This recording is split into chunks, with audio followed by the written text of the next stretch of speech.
Hello everyone, I hope you're with us. This is Scoutcast Matchday and we're here for the big one, Liverpool versus Arsenal. This is a special night for me, I'm joined by two of my best buds. I'm with Toby Margetts. Hi Toby. Hey Jan, how you doing? Yeah mate, I'm good. I'm very excited to bring Scoutcast Matchday on another big game week. And I'm joined by Luke Johnson, aka Banger. How are you mate? Hey, I'm very well. I'm good. Glad to be here, making my debut. Yeah, it is your debut. It is your It debut. is Hopefully the first of many mate. I'm a hoping terrible the week to first be of doing many. it, though. Yeah. Yeah, have you clocked up your world record lowest game week total so far, and you're making your debut on that? That's Yeah, I thought I could get away with that for a bit longer, but yeah, thanks. We've, Early we, on. we've got comments in saying Andy should be with us, who's of course captain Salah tonight. Andy is having the night off. However, he is a Salah captainer, so he will be big on the screens tomorrow, being very excited should he get any sort of return. I don't own Salah, so I'm going to be watching from behind that pool table. And Tobes, who do you own Liverpool-wise? You've got Salah and Trent, right? Yeah, I've got Salah and Trent. I haven't captained Salah though, and I did just have a peek at his effective ownership, which is up near around 90%, which is quite amazing. I know he's got a good record, particularly at home against Arsenal, so I can totally see why.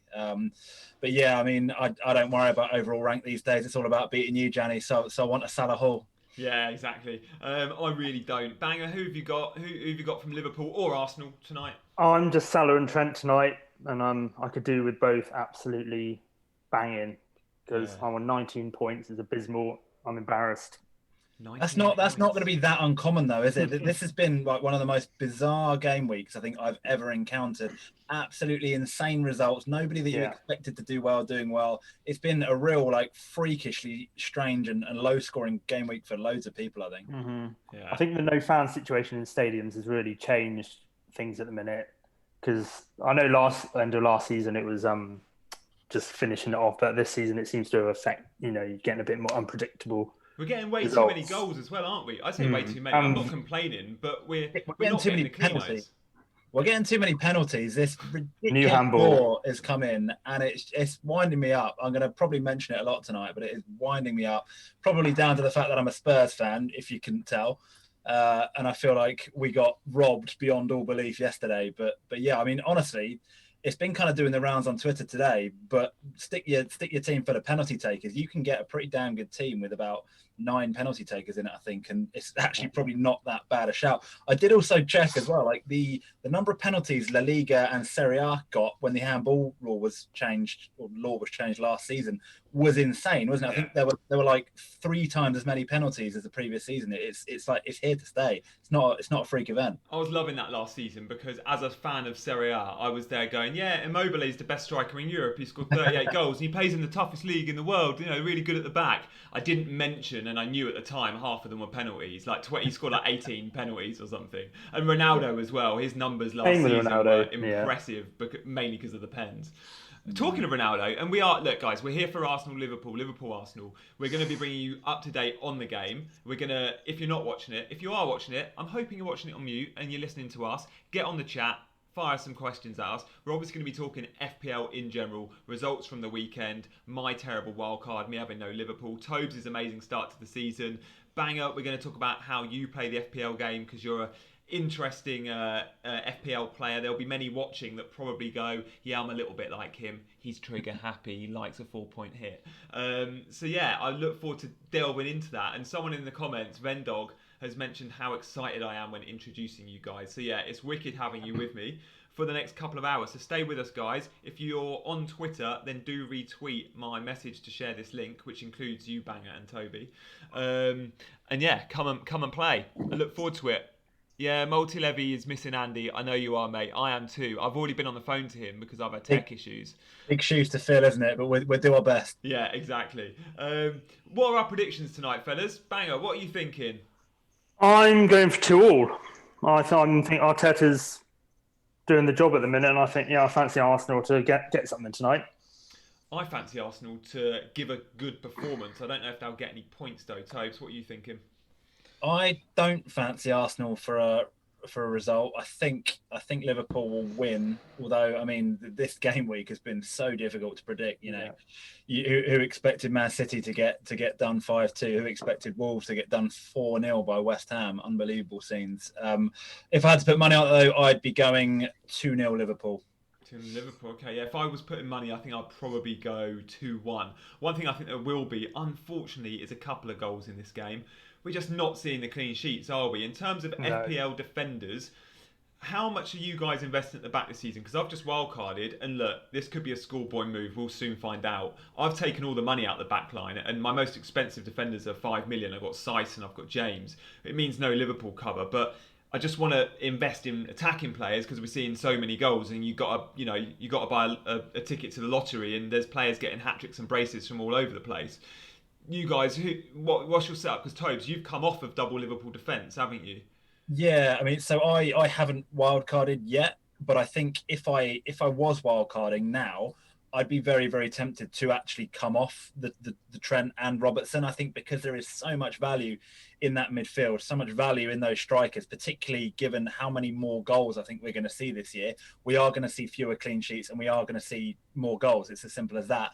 And so I do think the value of Trent and the value of Robertson is slightly diminished. That's not to say that, taking Trent out of your team is a big deal. He is a guy that's going to get you a huge amount of points every year. He's going to be up there. So it is a bit of a risk, but it's weighing up whether or not that additional points you're going to make up from bolstering in midfield and attack is going to make up for that. But I would be very tempted right here and now to be going with a defence of probably 5 millions and 4.5s. Yeah, Parthan says he thinks Mane's going to bang tonight. Danelius thinks a 0-0 board draw. Don't know about that, Danelius. He also says 3-1 though. Multi-level thinks what most is Salah 20 points tonight. That would absolutely kill me. And Matt says, if you're getting turned over and the crowd is there, it's a lot different. Yeah, I see your point there, Matt.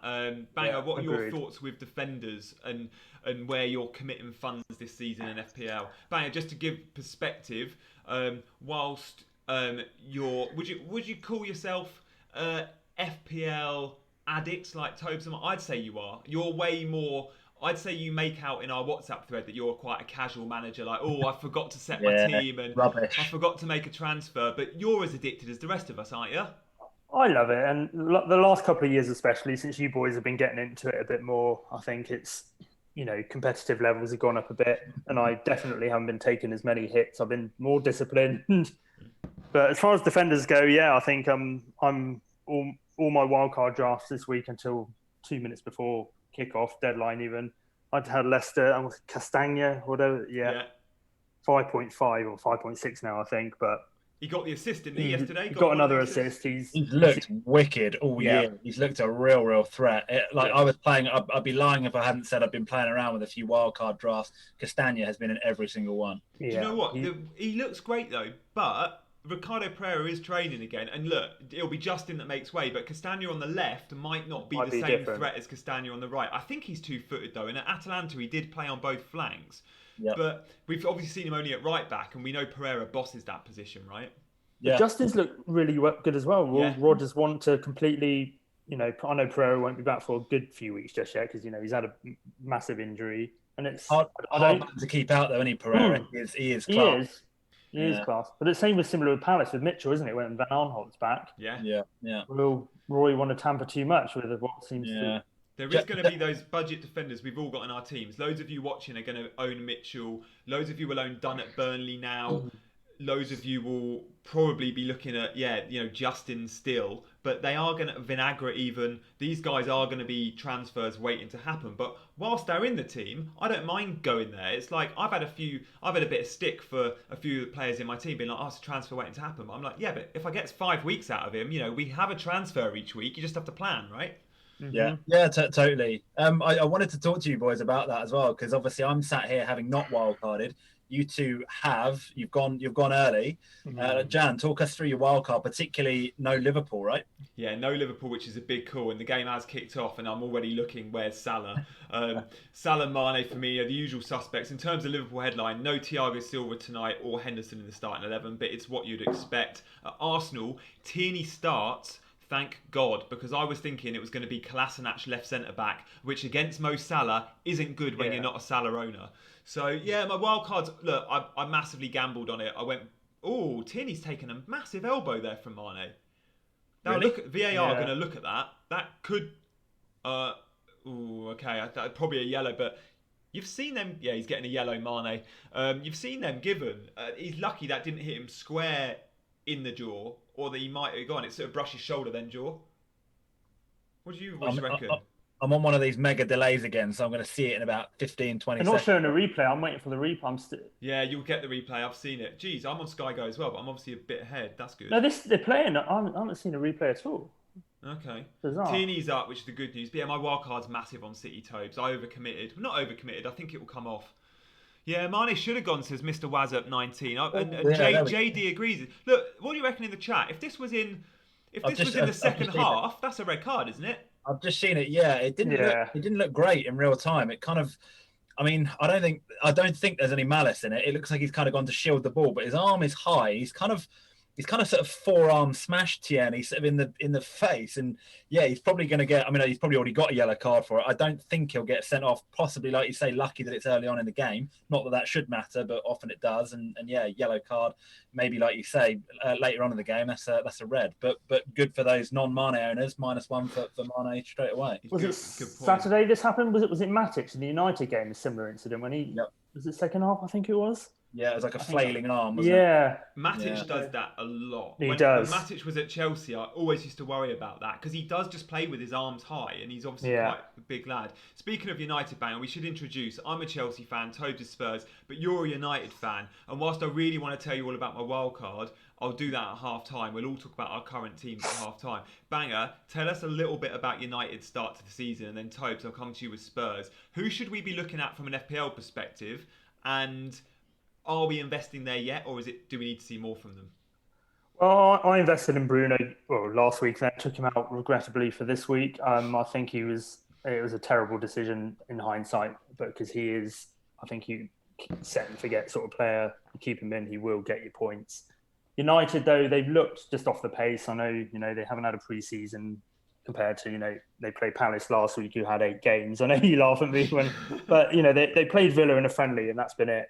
And they've looked at that. Pogba was absolutely woeful. Wan-Bissaka against Brighton, he was caught out numerous times. It was poor. How United have won that game against Brighton as well, I do not. Your second team, Tobes. Well, I live in Brighton, so yeah, they are. My future father-in-law is a season ticket holder down at Brighton. My girlfriend, she's kind of. I've tried to turn her into a Spurs fan, but she's Brighton really. So I do get a lot of exposure. And my God, Brighton deserved to win that game. They didn't. A point would have been harsh on Brighton. It was that one-sided. It was unbelievable. Did Trossard hit the? Did they hit the? I read today they hit the woodwork 5 times, and 2 or 3 of those times was Trossard. Yeah, they did. 5 times they hit the woodwork. It was unbelievable. They had, as well as that, throw in a few additional chances. I thought they were really unlucky to not be awarded a penalty. I think Connolly went down for a penalty, which was given. The referee gave it, and then VAR overturned it, which it was one of those that could go either way. But I'm like, once you've given the penalty, it's very difficult to overturn those. I could see it being not given if they hadn't given it initially. But yeah, I thought United were probably lucky to get away with that. And then, the penalty in the 100th minute, I think after the final whistle.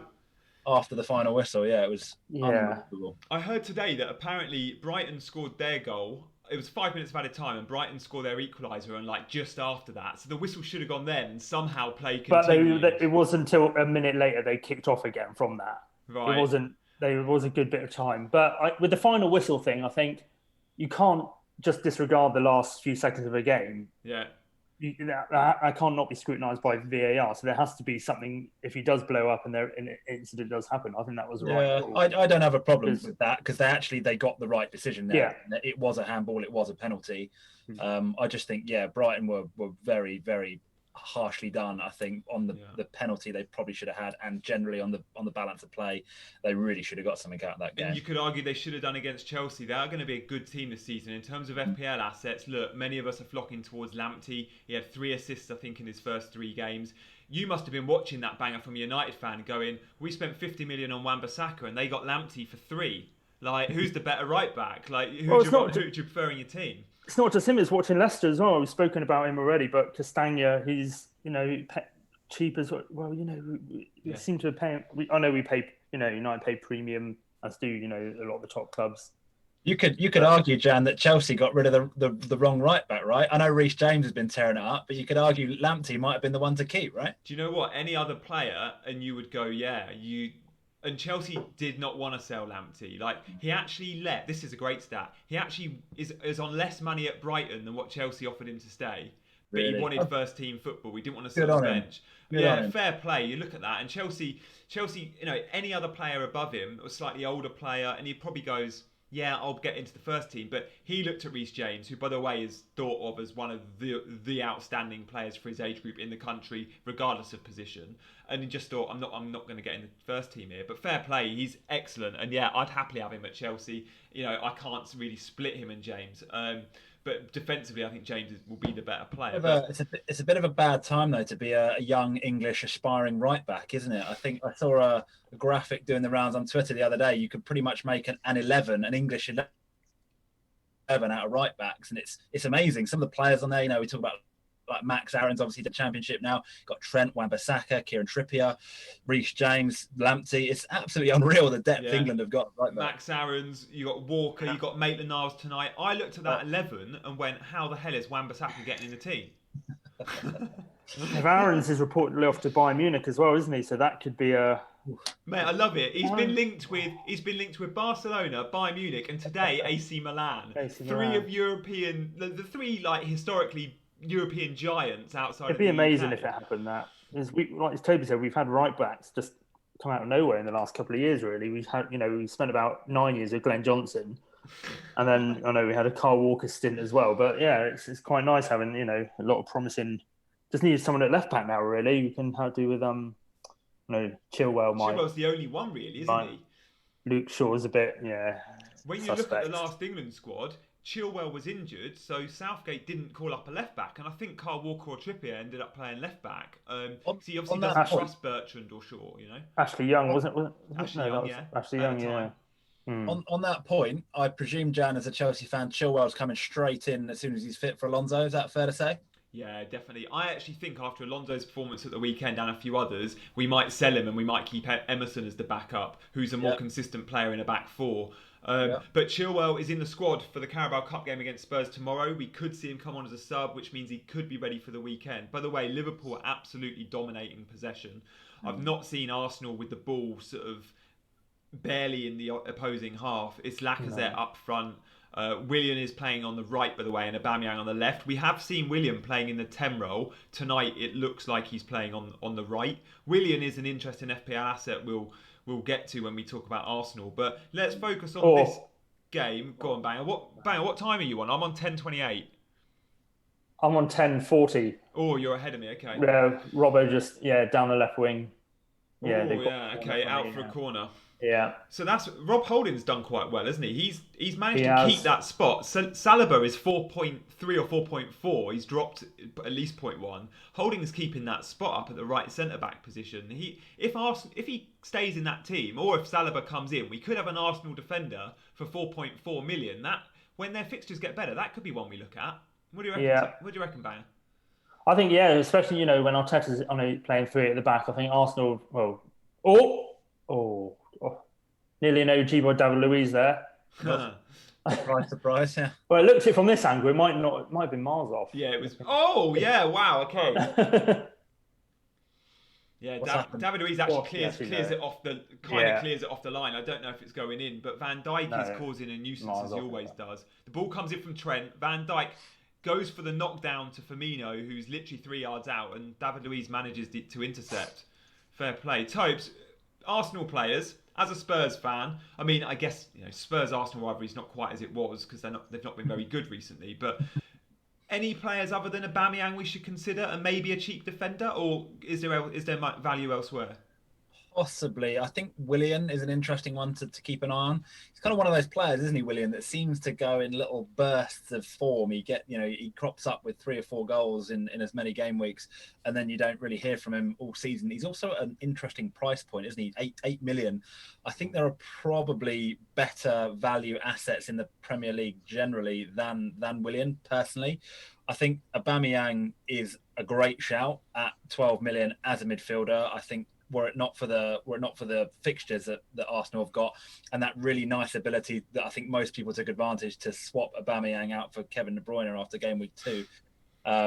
He was probably a bit of a victim of that, but I think I will be looking to bring Aubameyang back in as soon as I can. How I do that at the moment, I'm not quite sure. Having a wild card in tow will possibly help me do that, but I don't really want to get rid of Salah at this point. I don't really want to get rid of Harry Kane at this point. So it's difficult to find out how I'm going to do that. But yeah, generally there aren't too many shouts in that Arsenal team that I'm looking at the moment, apart from Aubameyang, and thinking I want them in my team. I don't think they're settled enough. I don't think we know exactly who's going to be nailed on and who isn't.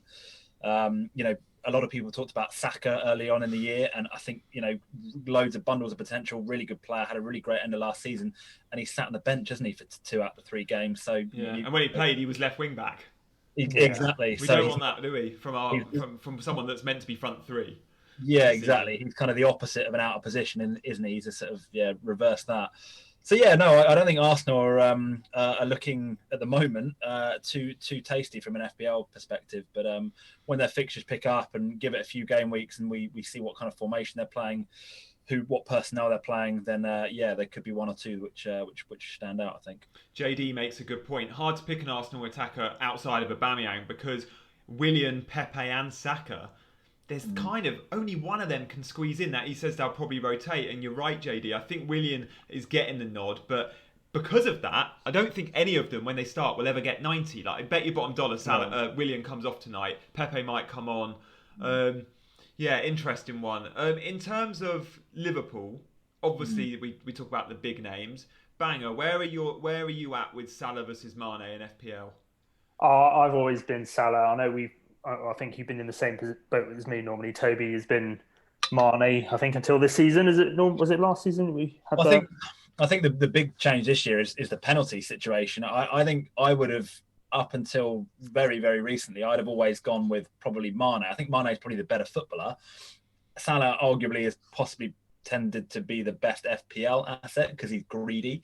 But this year, the fact that there are so many penalties going on, I mean, I just think Salah is by far the best choice because Liverpool will get plenty of pens. Salah's going to be taking them. Yeah, Trent whips the ball in. Mane. The goal. Save. No, save from Leno. Trent assist that would have been. Okay. Right. Good save that, Bang. Now, Bang, you're a fan of Leno. I am. I am too. I think he's definitely. Yeah, I definitely think he's improved.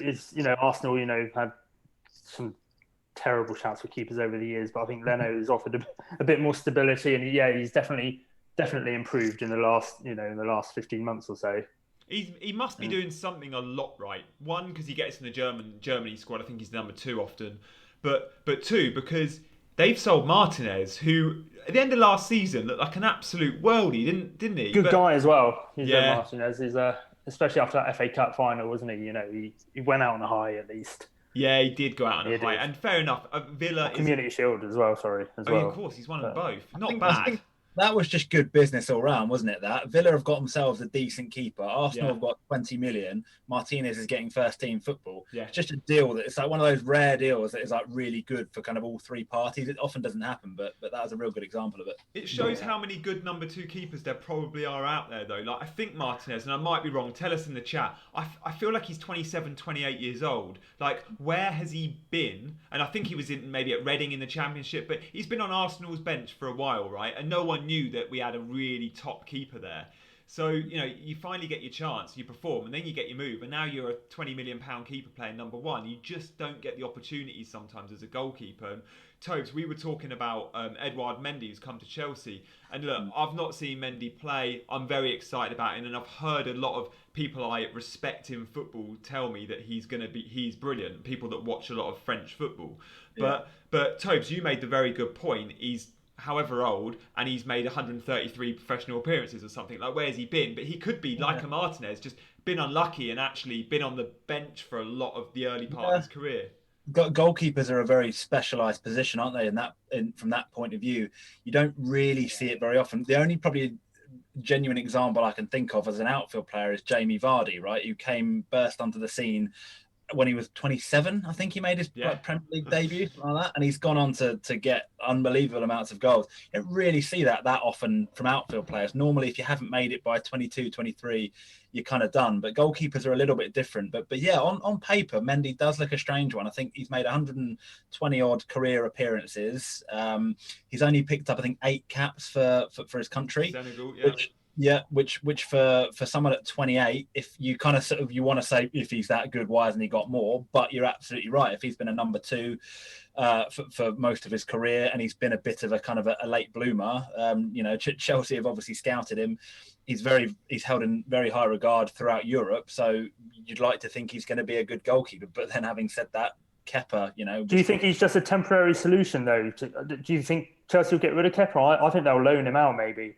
I don't think we can banger. I don't think we'll get a buyer for Kepa. No. But you paid all that money. There must be something there. You don't just turn to pony overnight. He's low in confidence. He's young.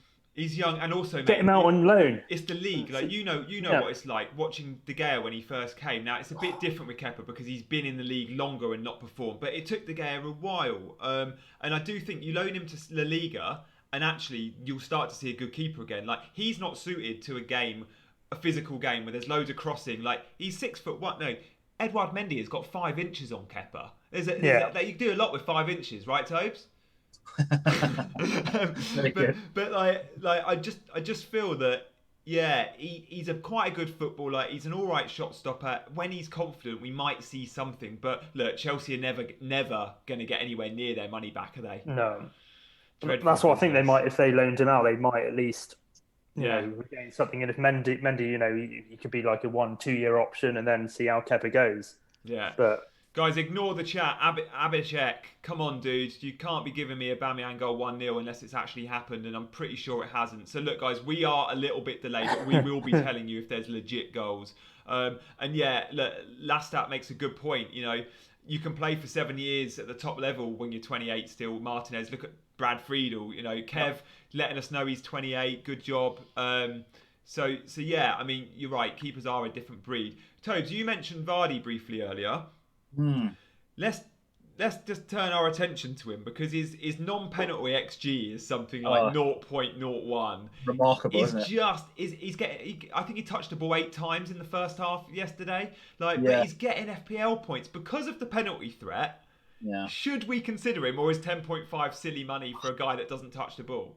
Do you know what? I don't know. I honestly don't know. It's a really hard question to answer because of this whole penalty debacle that's going on. I'm pretty sure I heard on the commentary yesterday it was the fewest number of touches by a player that scored a hat-trick in the Premier League ever. I think at the time his hat-trick went in, it was like his 15th touch or something like that. It's absolutely unreal. I've got to say as well, actually, I think it was his second goal was an unbelievable finish. What a goal that was. Castagna whipped it in, little like sort of Cruyff dink over the keeper.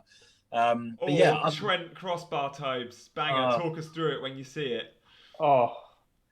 Have you seen it, Banger? Onto the was it off the pitch? Was it a deflection or did it hit the floor? So Robertson corner, and it comes out 35 yards. Trent laces it. It's going quite low in the goal, and I think a defender gets there, and then it loops onto the bar. It loops up, ricochets up to the bar. It's a really good block, isn't it? Mugged off again. Oh, here we go. Yeah, deflection off. Is it Bellerin? I think it's Bellerin. I tell you what, if you own Salah as captain or any Liverpool player tonight, based on the first 21 minutes of football, Liverpool are getting something tonight. I mean, Arsenal haven't had a sniff. I'm sure also I know a lot of people have been talking about Arsenal have tightened up a lot under Arteta, but I've read a couple of articles, one in The Athletic, written by a pretty decent journo, another one, can't remember where, but that actually revealed that their XGC, the number of goals they're expected to concede, hasn't really changed all that much since Emery left. They've just kind of, they haven't conceded as many goals, but their XGC has remained the same. They've kind of been a bit luckier, I guess you could say, which is possibly a bit concerning if you're an Arsenal fan, that it looks on paper like they have tightened up because they have conceded fewer, but it doesn't look like the kind of underlying stats are there that mean they're going to maintain that. So Andy retweeted that, I saw, Tobes. He was a big fan, because people like me were going, Arsenal are much better at the back under Arteta. But then when you look at the numbers, as Tobes says, and that article in The Athletic, it's not the case. Do you know what it is, though? And I think, Banger, you might agree with this. The games we watch with Arsenal, if we're not Arsenal fans, tend to be the games against the bigger teams. They're the ones we've interested in. Seen it. And what we're seeing, it's good effort. What we're seeing with Arsenal is against the big teams, they're starting not to get battered every week, and they're keeping some cleanos. So semi-final of the FA Cup, they conceded 1 goal in the semi-final and final against Man City and Chelsea. 180 minutes of football against 2 of the country's best teams, and they only conceded 1. In years gone by, Arsenal conceded 6. So I think it's from those big games, Tobes, that we have like the wrong idea, but they still can get whooped by Burnley. I think you're right. They kind of stick in your mind, don't they? Those big games, in a final, essentially in a Community Shield. You watch it and you probably form a bit of an opinion, even subconsciously, about them. You kind of go, "Cool, Arsenal defended really well that day. They must be really solid under Arteta." Whereas, perhaps it isn't the case. I'm not saying Arteta hasn't improved Arsenal, because I think most people would say that they have, and they're absolutely going in the right direction. But I'm not totally convinced by them as a defensive unit at the moment. And Liverpool are finding a bit of space here, aren't they? And looking very well. If anyone's going to score in this game, it's looking like Liverpool. Arsenal haven't offered anything going forward yet. It kind of feels a bit like a matter of time. I don't know about what you boys think. Yeah, I mean, they're just so deep. Liverpool are pressing. Here we go. Liverpool are pressing high, but don't you think Arsenal are happy with that, Banger? Because Arsenal are playing so deep for obvious reasons, right? If you play they're just giving it away now. They're just giving it away. They're trying to pass it out from the back. And is it? Mane wins the ball off to Wijnaldum on the edge of the box, and comfortable save for Leno. But no, I think it's a matter of time, isn't it? Before I think we saw against Chelsea when David Luiz overplaying, isn't he? Oh yeah. He's in a back 3 tonight, though, right? He loves it in a back 3. I love him in a back 3, don't I? Because he won Chelsea the title in a back 3 under. Arsenal have scored. Oh. But I don't know. Say again, Arsenal haven't have had a sniff. Oh, it's Lacazette, I think, Tobes. Kev's let us know. So, Tobes, you're on the betting app, so you're confirming it's definitely happened. I've got a notification. I'm about a minute behind. You two are going to get it first. Yeah, it's Aubameyang on the left. Aubameyang assist, is it? No, it's not. Sorry, no. It's poor from Robbo. Yeah, terrible from Robertson. Oh my God, is it a Maitland-Niles assist? My boy that I've just sold on Wildcard. Maitland-Niles, well, he kicked it. I don't know if it'll go down as an assist. Robbo. Oh, yes, he stuffs straight back. Yeah, terrible. So Maitland-Niles running down the left, plays it in. I think Robbo goes for the clearance and it comes off the wrong way. Left to Lacazette on the half volley, 8 yards out. Hits it into the ground, loops over Alisson. Lacazette does not hit the ball clean there. But Robertson, that is a massive, massive error. And Maitland-Niles might get the assist for that.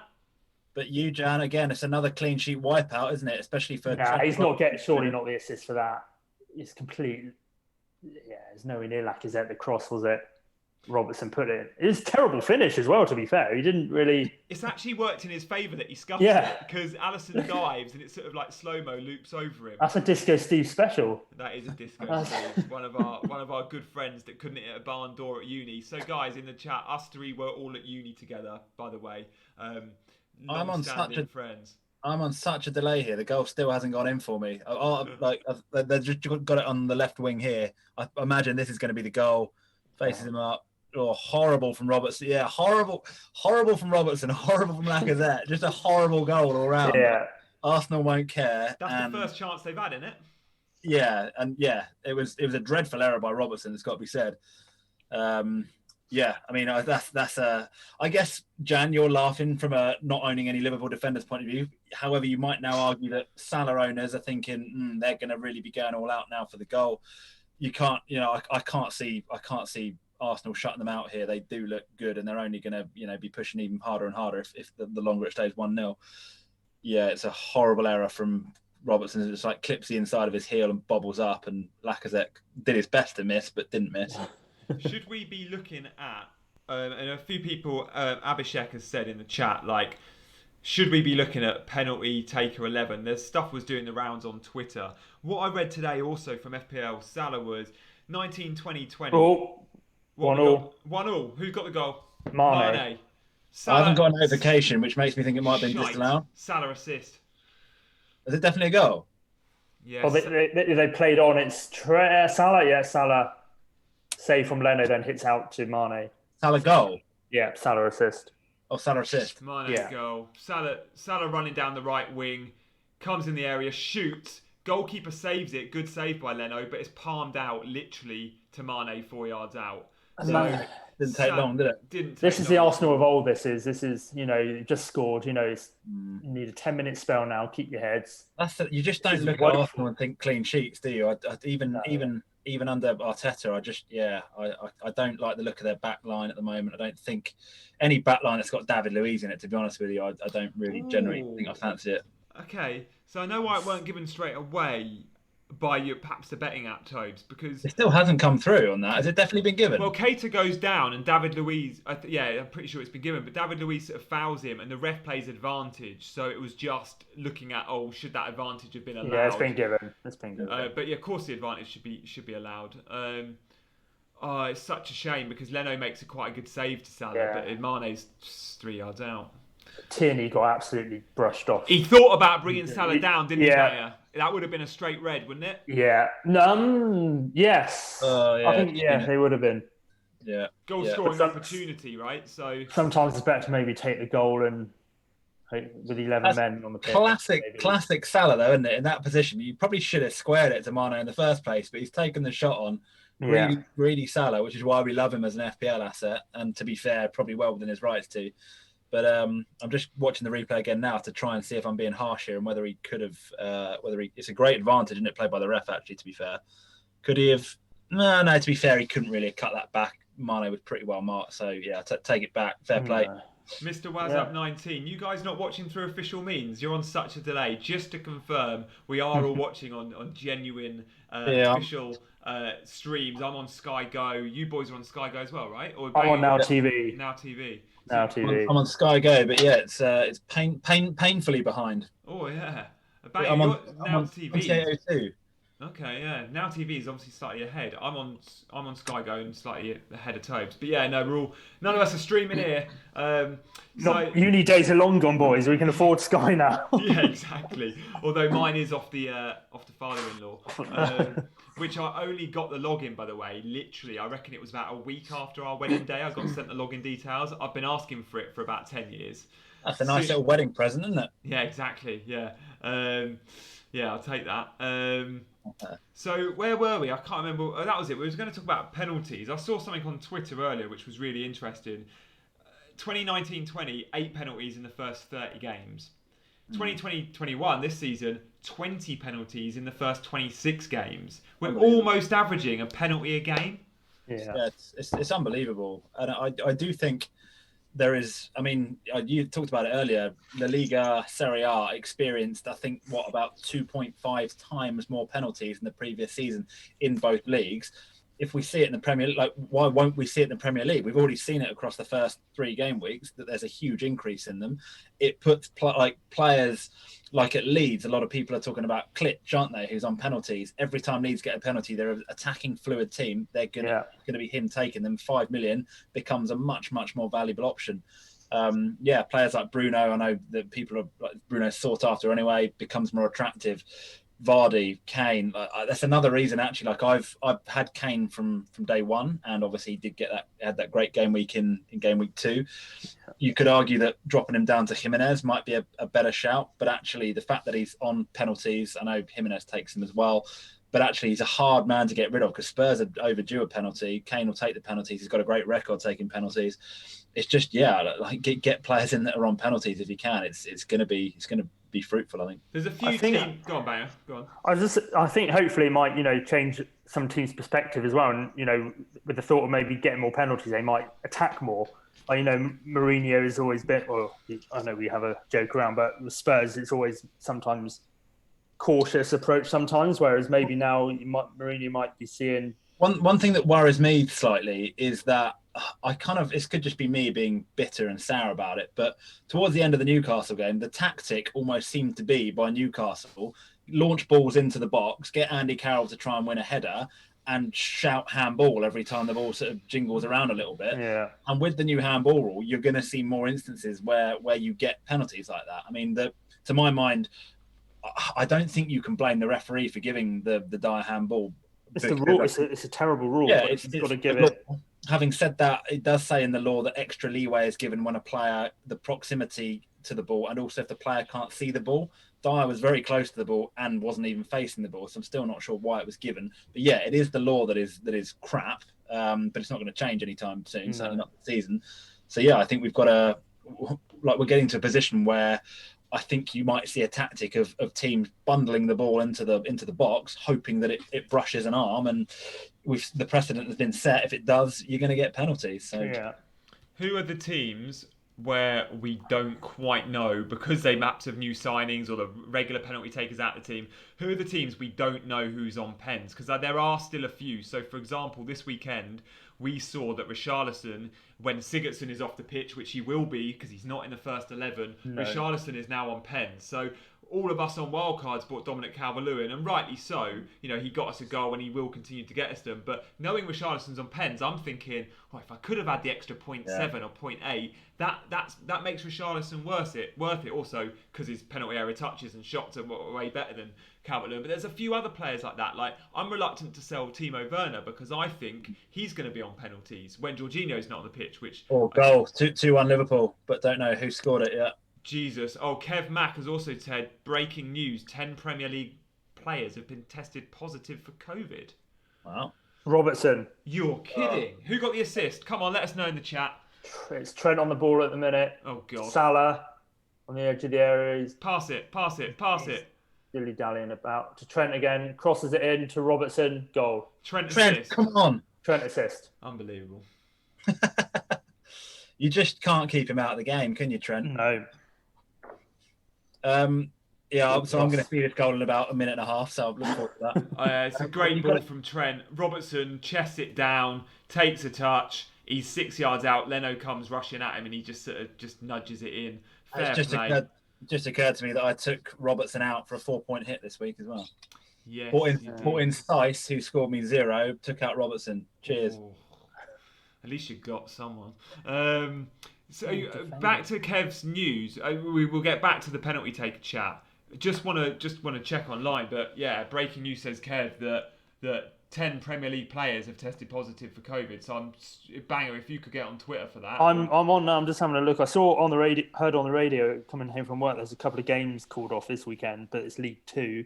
Am I right in thinking as well? I don't know if this is one of those weird rumours you hear, but I swear I read somewhere that if you can get 14 players out, you still have to play the game. Yeah, I think I sent you that link. It was a Daily Mail article, but it said that the Premier League were insisting that if you can get 14 players out, and that includes academy players that are registered to play, then you have to play. So 14 players is the minimum. So I can't imagine the Premier League are going to be calling games off unless desperate times. But it does mean Henry Winter has tweeted it's 10 positive tests among 1,595, and it's players and staff. So those 10 are a mixture. So it's 10. So it's not many Premier League clubs, which could be 3 players and 7 backroom staff. Yeah.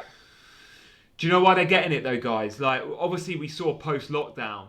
And we saw the players in their bubbles. No one was getting COVID, and it was fine because they stayed in their bubbles. But because they're playing Carabao Cup games against Championship and League One teams... Sorry, Dan, sorry to interrupt you. Did it get a little flick off Mane on the way through, that goal? Or no, did it got a little flick off the defender, but it won't change the assist or the goal because it still went to the intended recipient? I thought Mane might have got a little flick on it before it came through. And I was getting... You sure, Tobes? He didn't touch Mane, no? It 100% didn't touch Mane. It just flicked off the top of the defender's head, which it looked like it might have been Mane, but yeah, no. All right, here's one for you, and I know FPL are going to give Trent the assist, but if it does flick off a defender's head, which you're saying it does, Tobes, that's no different to the Arsenal goal. And now, look, I know Maitland-Niles crosses the ball and Robertson kicks it that way and it goes that way, but it touches a defender and falls to Lacazette. Yeah, because FPL will say it's all about the intended recipient, which... Yeah. But Maitland-Niles probably tried to cross it to Lacazette, just went nowhere near him. Yeah, I mean, it's I get what you're saying. It's just, I think because the direction of the ball has changed so much by Robertson, it probably then removes that facet of the assist, whereas the little flick off the head, the ball hasn't deviated much at all. I get your point totally. I'm kind of playing devil's advocate here, but it's to do with like deviation of the ball.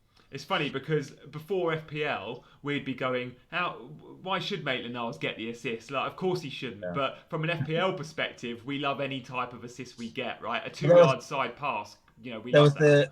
Do you remember the classic one? I think it might have been Gameweek 2, the Kevin De Bruyne assist, where he tackled the guy and got a toenail on the ball before it went to, I can't even remember who scored the goal.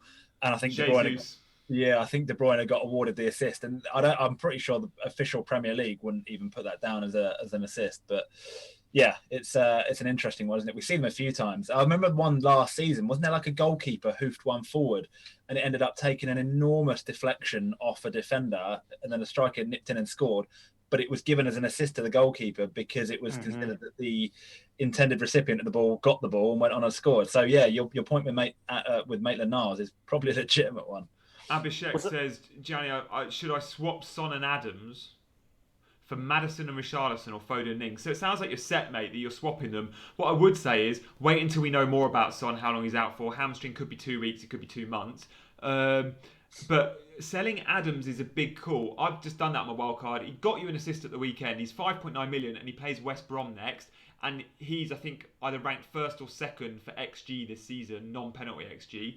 But so I'd think twice. If I am looking to sell, then Foden and Ings is probably for me a better shout than Maddison and Richarlison. Yeah. But worth noting as well. I know a lot of people bought Son in this week, and he's got a hamstring injury. Me. But yeah, FPL managers do have the benefit of obviously we've got the international break coming up, so Son is actually only going to be playing one Premier League game in the next 3 weeks. There's if you're keen on holding him, there's the option of you're going to have to bench him for this coming game week, but after that he's then got another 2 weeks to get back fit, so you could take a punt and hope that he's going to be fit, but it is a bit of a risk. Yeah, no, it is high risk.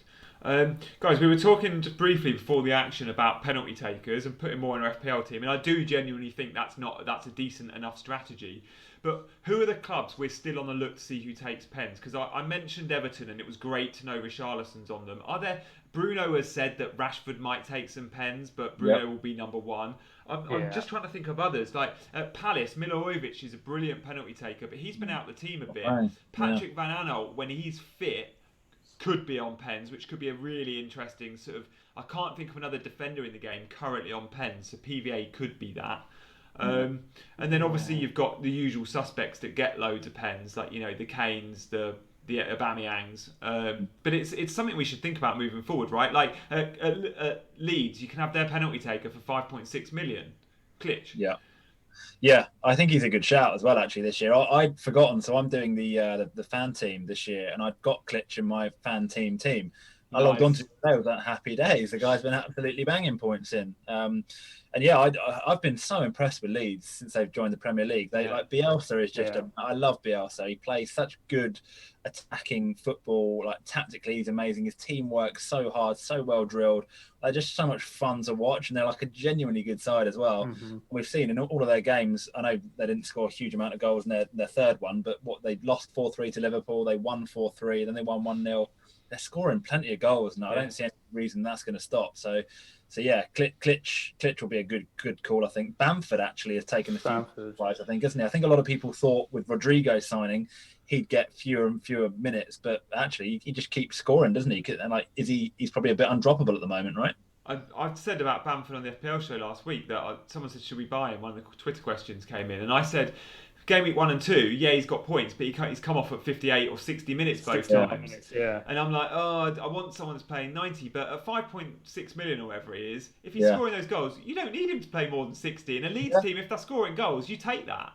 People kind of haven't thought twice, have they, about Mitrovic has been a universally popular shout and actually has offered very minimal since he's been in.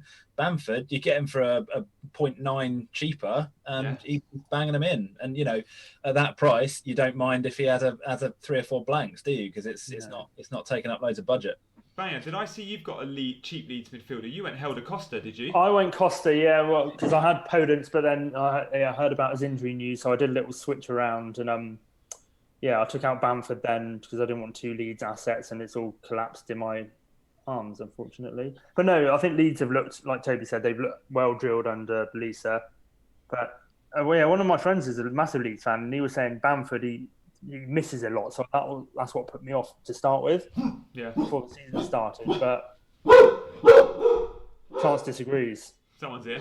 Thought that was banger. Cam's back from Pilates at the village hall, country life.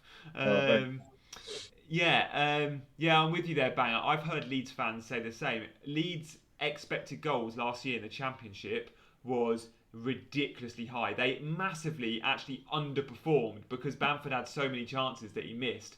That's why I think he might be replaced eventually in the starting 11. But he seems to be doing it at the moment, and that's all that matters. Back to the Liverpool-Arsenal game. Williams getting in behind.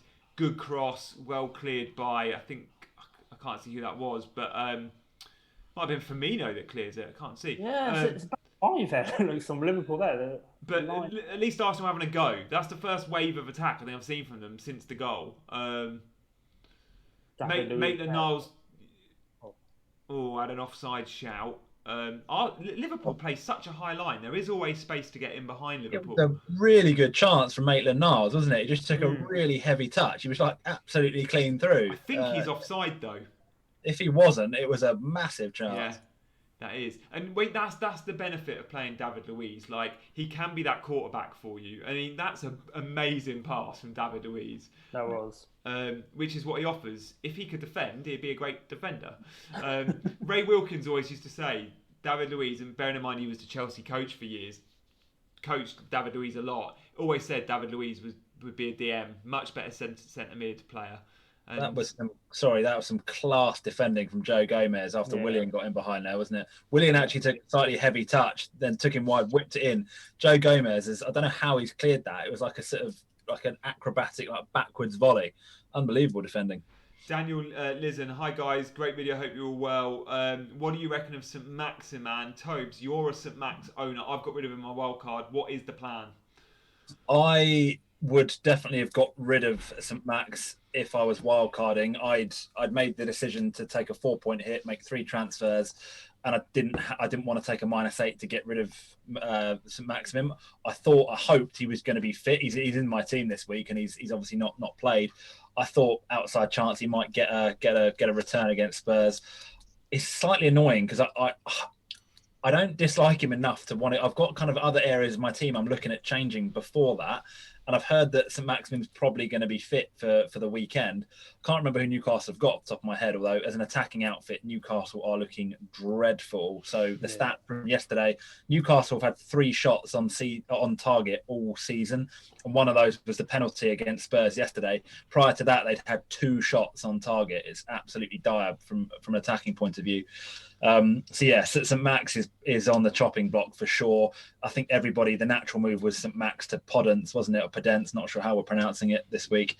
Having said that, obviously Podence then threw up that injury, which everybody kind of freaked out about. I don't think it's a serious one. I still think a lot of people will be looking to move St Max to Podence, or maybe Souček after West Ham's performance. Souček looked like a real good asset. I've been trying to get in Gianni's head all year, calling him a defensive midfielder when he is in fact quite an attacking box-to-box midfielder.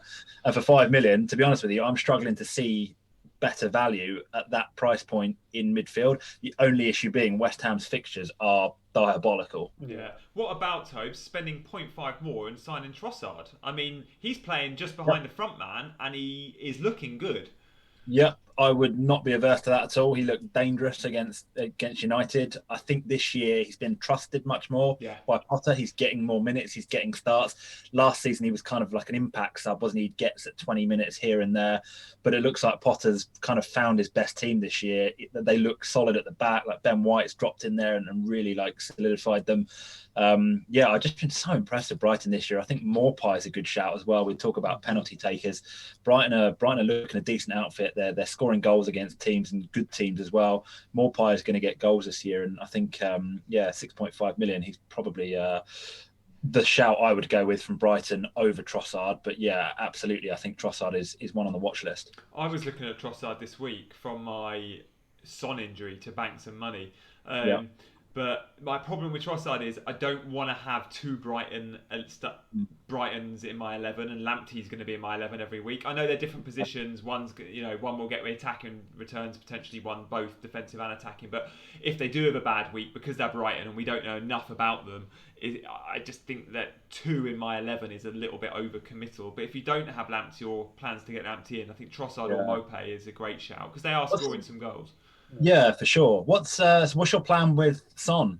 Obviously, got the hamstring injury. What do you do? What's great about all these fixtures is we get more press conferences. So Spurs play Tuesday against Chelsea, and then they're off to the Europa League on Thursday. So look, another game on Sunday. It's unreal. Yeah, there is going to be some Son news before the end of the game week deadline when Mourinho is asked and gives an answer, at least in one of those press conferences. So look, I might, because of the international break, it's come at a good time, I might leave it a week, or I make the move and downgrade, and then that allows me to get more Liverpool coverage if I go Son to Trossard, for example. But because of double Brighton, I won't. What I would say about budget midfielders, consider Ollie Burke, guys, 4.5 million, starting for Sheffield United, playing up front.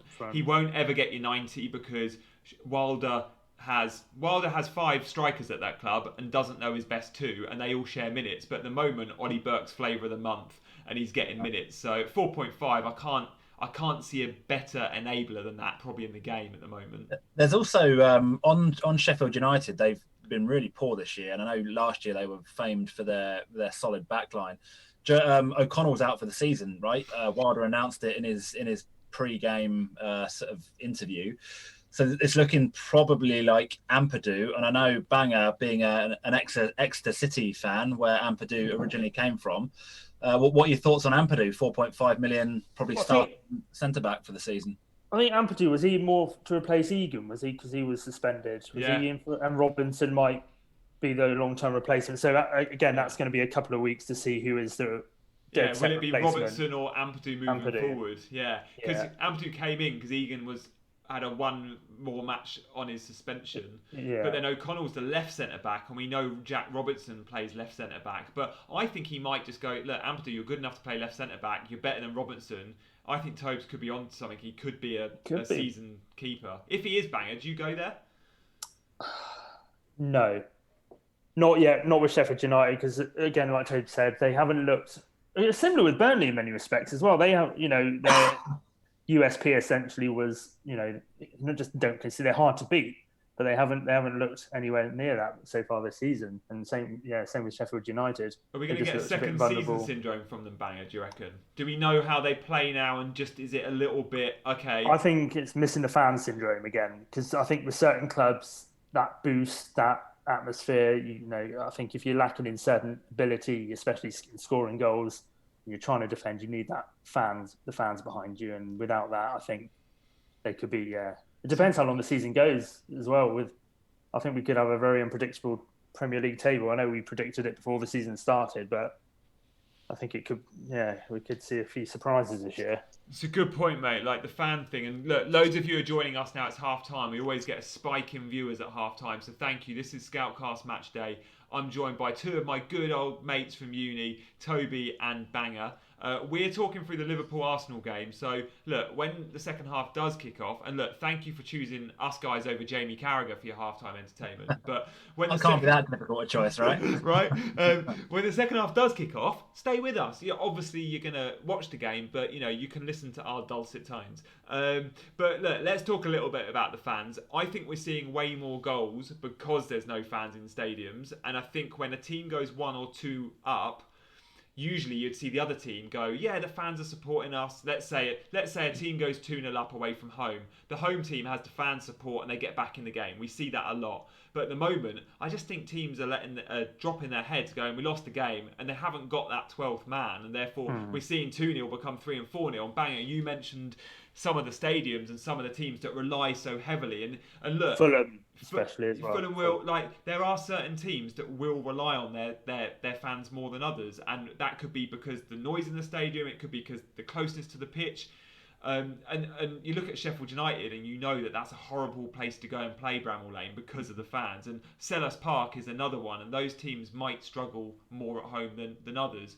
Tobes, what do you reckon with the golfing class? Because I look at teams like Liverpool or City that that almost playing without the fans, it effectively becomes a training exercise. And I look at how they play and go, this actually works in their favour in a way, because it's just the 11 players against another 11, and if you're Liverpool City, your 11's better than the others, so you're just going to win games. It's like a training exercise.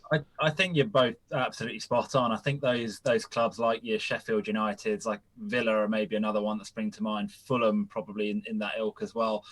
Places, probably Wolves actually. I think Wolves maybe have their Wolves fans are amazing. The atmosphere at Molineux is always top draw, and that must have an effect on players. It must be so nice playing in one of those lovely old, really self-contained grounds. It's really tight and hostile and loud and familiar. And without that, I think it does have an effect, and it makes you. It is that 12th man, isn't it? That cliche of being a 12th man. But I think it probably does affect the kind of smaller teams, ironically, who've got generally smaller stadia. I think it does. I think you could even argue the other way. Like, I often, as a Spurs season ticket holder, you spend a lot of time at Spurs in a crowd.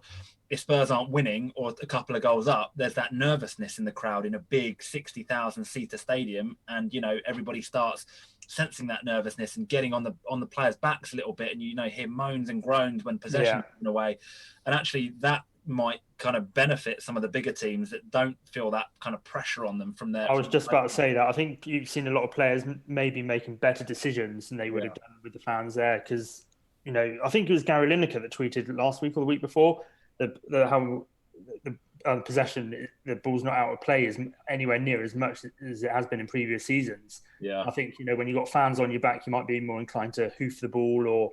Yeah, I wonder as well whether or not, I know we've talked a lot about the penalty situation this year, whether not having crowds in there is affecting, I'm not sure which way, if at all, but is that affecting referees' decisions? You know what it's like referees are obviously impartial, but if you're at Old Trafford or if you're at the Etihad or you're at the Emirates and there's a claim and you got 60,000 people all roaring for a penalty, that affects a human being in a sense where they go, oh Christ, there might have been something in that. I know we have VAR, which shouldn't really make that an issue, but I do kind of wonder, do referees feel maybe under less pressure in certain instances to give things? I don't know. Yeah. I mean, we could talk for hours, couldn't we, about the whole penalty situation and the kind of implications of that. But I don't know. What do you think, Jan? Do you think the no crowd situation is a biggie? Yeah, I do. I think we're seeing, because we're getting more goals, that's not a coincidence. We had a record-breaking game week 2 with 44 goals. The Premier League's never had that many. I think it was 44. So my thinking is just more than ever, attacking assets are really important in FPL, which is why I've decided to take money out of my back line. Look, perhaps it was a naive decision. We've seen tonight, Trent and Robbo have both conceded. The two most popular defenders over the last 3 or 4 years in FPL. They might not keep the same amount of clean sheets, but they do get you attacking returns. So just looking at defenders, fullbacks probably this season will be more popular than centre-backs, more so than ever before for those assists. But loads of you in the chat are asking questions. It is half time and we said we'd get to a few. Christian, thanks mate. Before I say all the lovely comments, Christian, cheers dude. He says, hey Pose Boy, how's your Triple City going? I'm going to take that as a compliment. Not so confident now, are you? Cheers, Christian. I'm not even going to answer that, mate. Were you Pose Boy? I know, right? I'll take that. I won't tell him about my part-time work. Gianni, Mane or Salah, says Truls. Look, I go Salah all day long. We discussed this earlier, just because he's greedier, just because he's on pens as well. Dorian Daz says, why is Mr. Luke called Bang Up? We'll get to that at the start of the second half because we need a couple of minutes. Tony has a few suggestions why, and we'll let you know.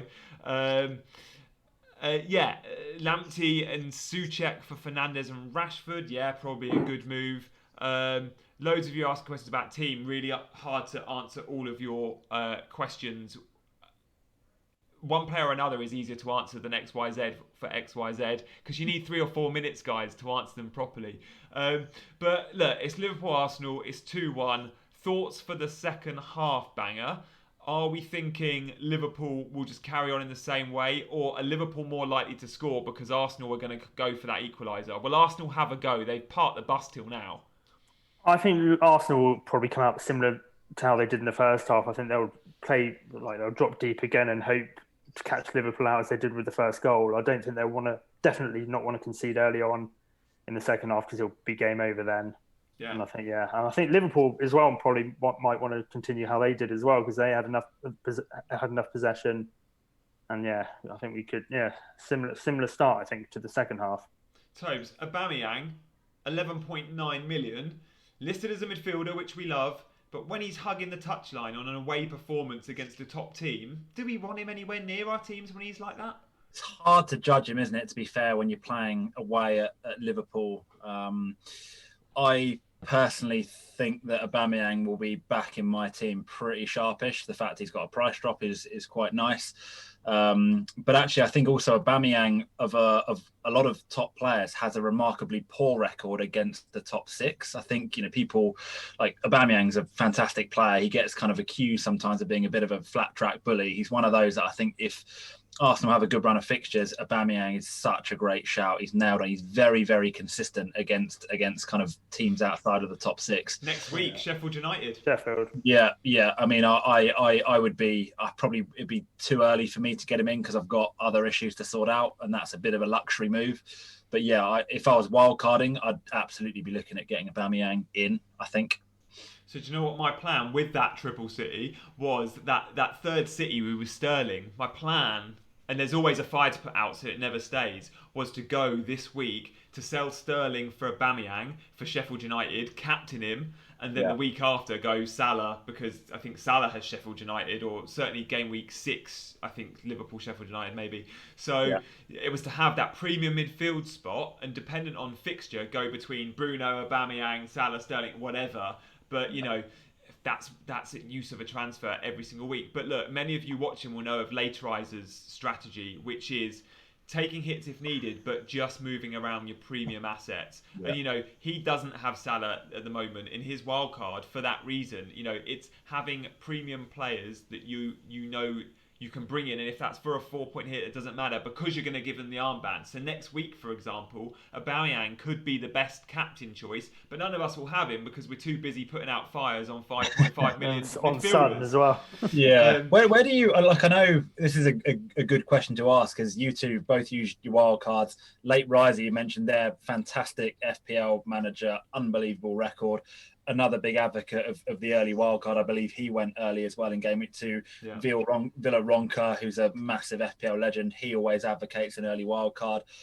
Where do you two stand as a general concept? Was your early wildcard more out of necessity, or is it like a thing where you think, actually, an early wildcard sets you up nicely for up until game week 16 and gives you that kind of first half of the year to get your team right? Or in an ideal world, would you have used it a little bit later had things gone your way? I'll put that to Gianni first. Yeah, I do. For me, I don't use my wildcard early unless I've had a shocker, and I had a shocker. Hindsight is a wonderful thing. I look at my wildcard now and go, I'd probably be 20-30 points better off if I hadn't have wildcarded, because I've had Mount, Salah tonight, Trent, all getting returns, McCarthy, Shea Adams, the list goes on, and instead I've just had returns off Dominic Calvert-Lewin and the keeper tonight for Villa, Martinez. But at the same time, you don't use your wild card for 1 week, so I'm not comparing it for that 1 week. It's long term, and I've gambled on a few players that I genuinely believe are going to be worth a gamble. Triple City is that. I think City will continue to score goals. They had an off day and everyone has them. And also, having Jesus out didn't help either because they missed that focal point. But for me, I like to save it if I can. But at the same time, I'm never overly reliant on Wildcard 1. I end up spunking it on Boxing Day for the sake of it. And this season, we've got to use it by game week 16, not 20. So I was happy to use it and put out a few fires. So what were your thoughts, Banger? You used it for the same reason. You had a bit of a shocker start. Yeah, I mean, I used it quite early on in probably the last 3 seasons, but I was dead set this season. I was like, no, I'm not going to spunk it early. I want to get to at least, maybe November time and hopefully still have it intact.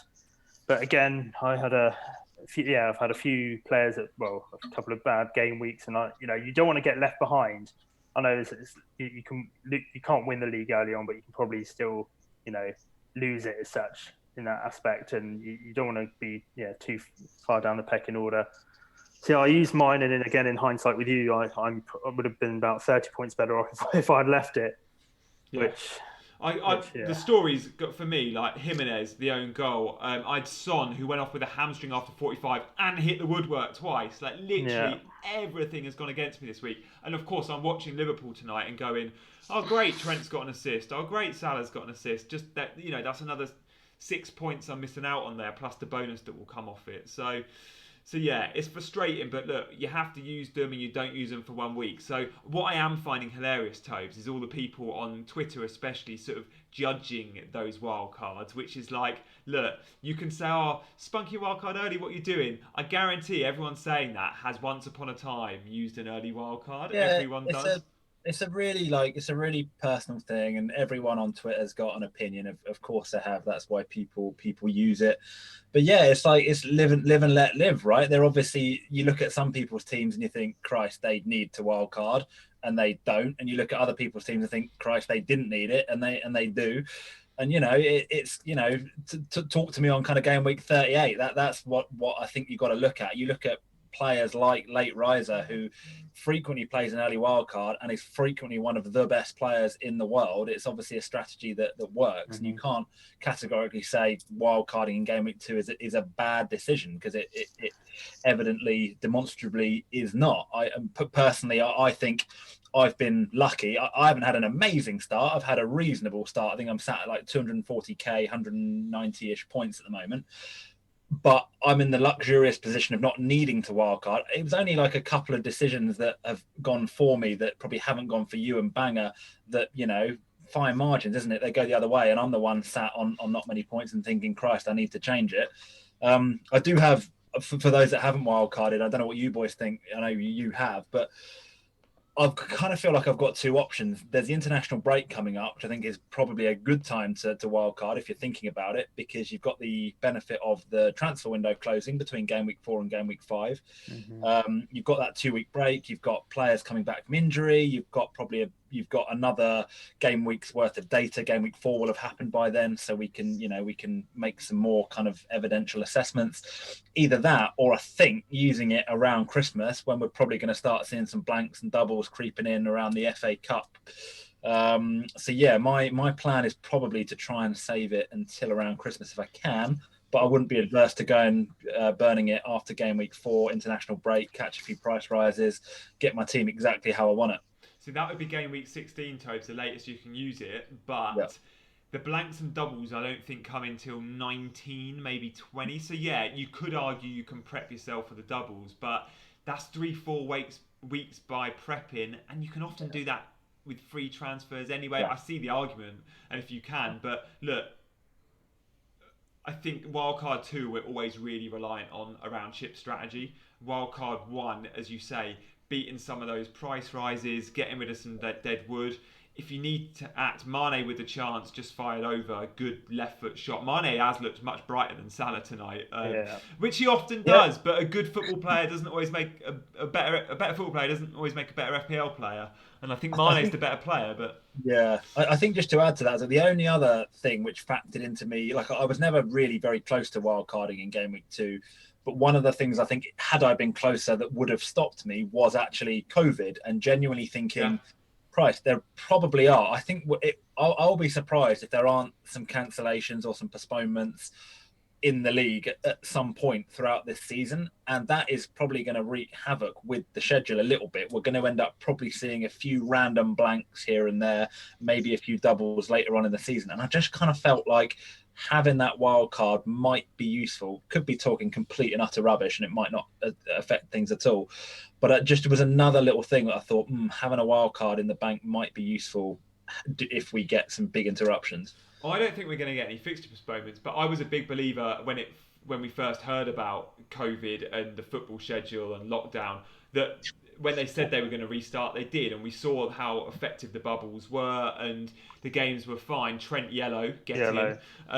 But at the same time, Tobes, if we don't get the fixture postponements, that's one thing, and it's like, oh great. But you could argue we might get loads of positive tests and players still missing out. So whilst games might not be off, players might be out, and therefore it strengthens the argument, doesn't it, for still having it up your sleeve. That would be better. Imagine that, an academy, sending out a load of academy players. That would be. Remember, was it a few years ago? We had all the snow, and I think there was 1 week fantasy weekend. It was about 2 or 3 games. Yeah, it was 2009 or 10. I was 10, in, I think. I was Yeah. in, we were at it was the last year at uni maybe. I think I was in Amsterdam and I was on my phone and I wasn't able to change my team and I remember being gutted. Guys, what are your thoughts on the kit? So Liverpool with the back with the it looks like it's a front of a shirt because you kind of see the back. And am I right in thinking Spurs' new kit does the same? Have I got that completely wrong? I don't know. No, I can't think of Spurs, but like, I'm not a fan of the Liverpool one. I think you look at last season's with got it up there actually. Yeah, with New Balance kit, they do some great kits. That Nike, I think of. I want to, Jan. I want to talk to you, if you will, about Chelsea and what has probably been a bit of a misfiring at the moment. Certainly, Timo Werner. Havertz, I know he got a return in his last game. He got an assist, didn't he? But probably not set the world alight just yet. We've still got Ziyech to come in. We've got Pulisic to come in.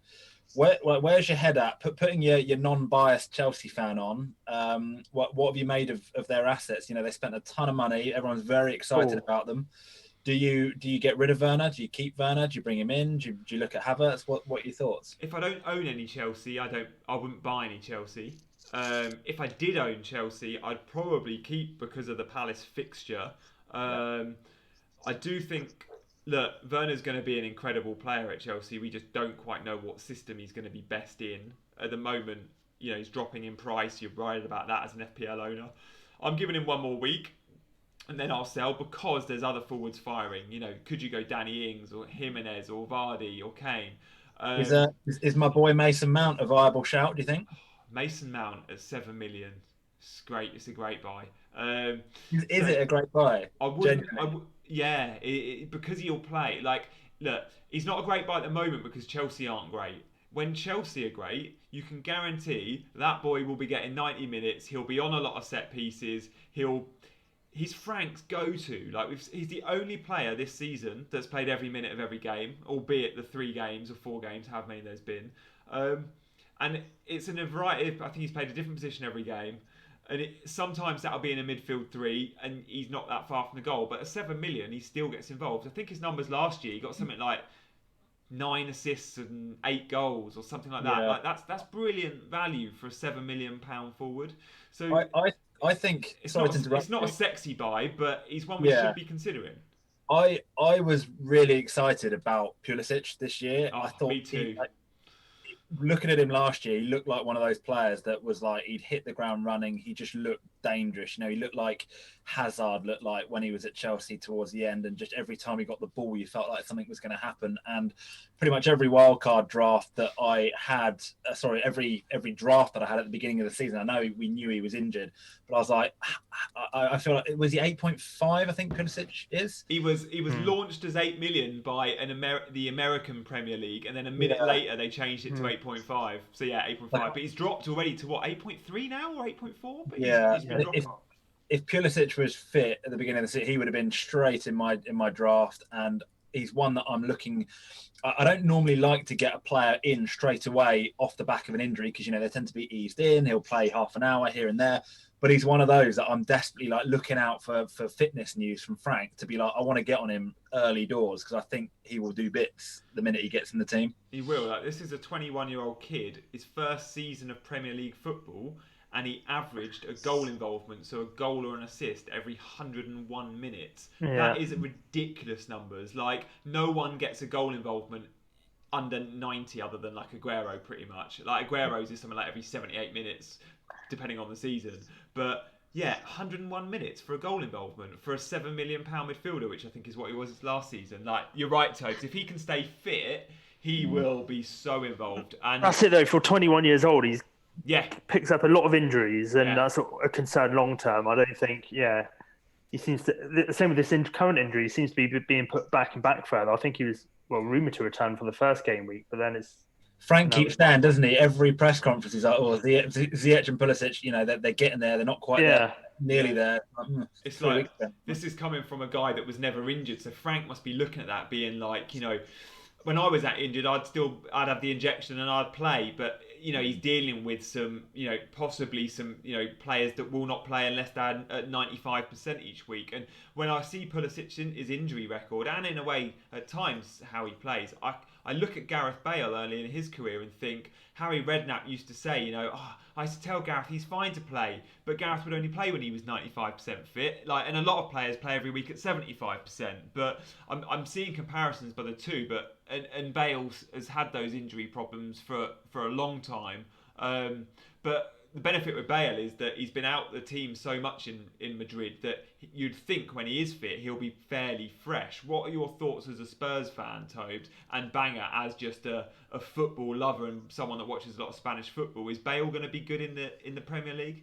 I'm so excited about the signing. You've ordered your shirt. Yeah, I have. I've ordered Bale. Which has got the dodgy collar at the back, I think, like Liverpool shirt, but. Yeah, I'll find out soon. Yeah, got him on the back of the yellow third kit, which I think is quite nice this year. Okay. Yeah, I mean, he isn't one that I'd be looking to probably get in my team as soon as he's fit. It's very much a kind of wait and see, because I think everybody, not just Spurs fans, are kind of, if not excited, intrigued to see how good he is, because I think it's easy to forget because of the way he was treated in Madrid.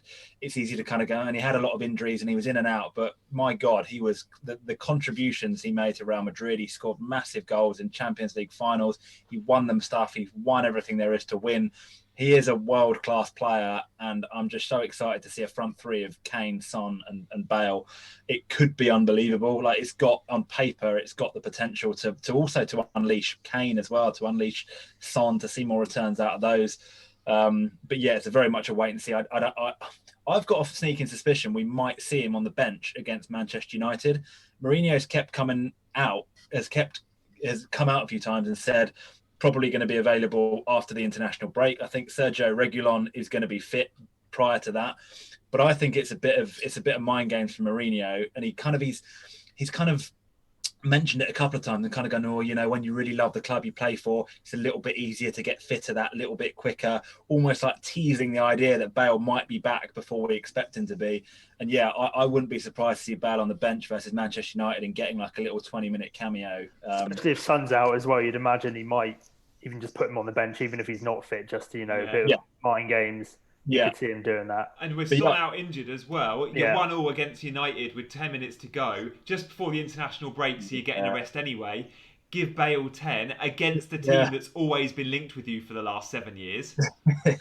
This is another thing which it's such a shame that there aren't any fans in the stadium, because imagine the reception that Gareth Bale would get at White Hart Lane, coming on with 10 minutes to go, 62,000 people on their feet, giving him an absolutely rapturous reception. It would be unreal. He's not going to get that, he's going to come on to silence, which is such a shame. But yeah, I'm just super excited as a Spurs fan and as a football fan to see Gareth Bale back in the Prem. Yeah, and he could become a good FPL asset. What I would say is I think he did well, obviously, in FPL and became a bit of an FPL legend just before he went to Madrid. But he was used to being the big fish at Spurs, and he was on everything. He was on the pens, he was on the set piece. I don't know if he was on the pens, he was on the free kicks to corners, but everything went through him. And obviously he's now coming into a team where Kane is the main man and Son is a big fish there too. But Banger, what are your thoughts with Bale as an FPL asset specifically?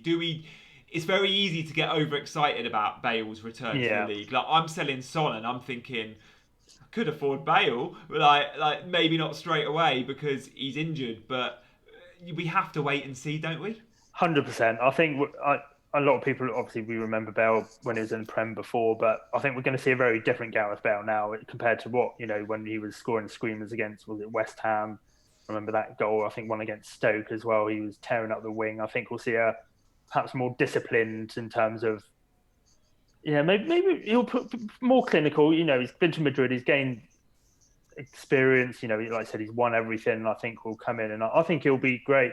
He'll be on free kicks, won't he? I think, or most definitely. He better be, because since Eriksen's left, we have not had a decent. Probably Eric Dyer is the best free kick taker we've got in the club at the moment. Yeah, he'll be on free kicks, and I think he'll in a couple of games. Or because that's in. Oh, good save by Alisson, 1-on-1.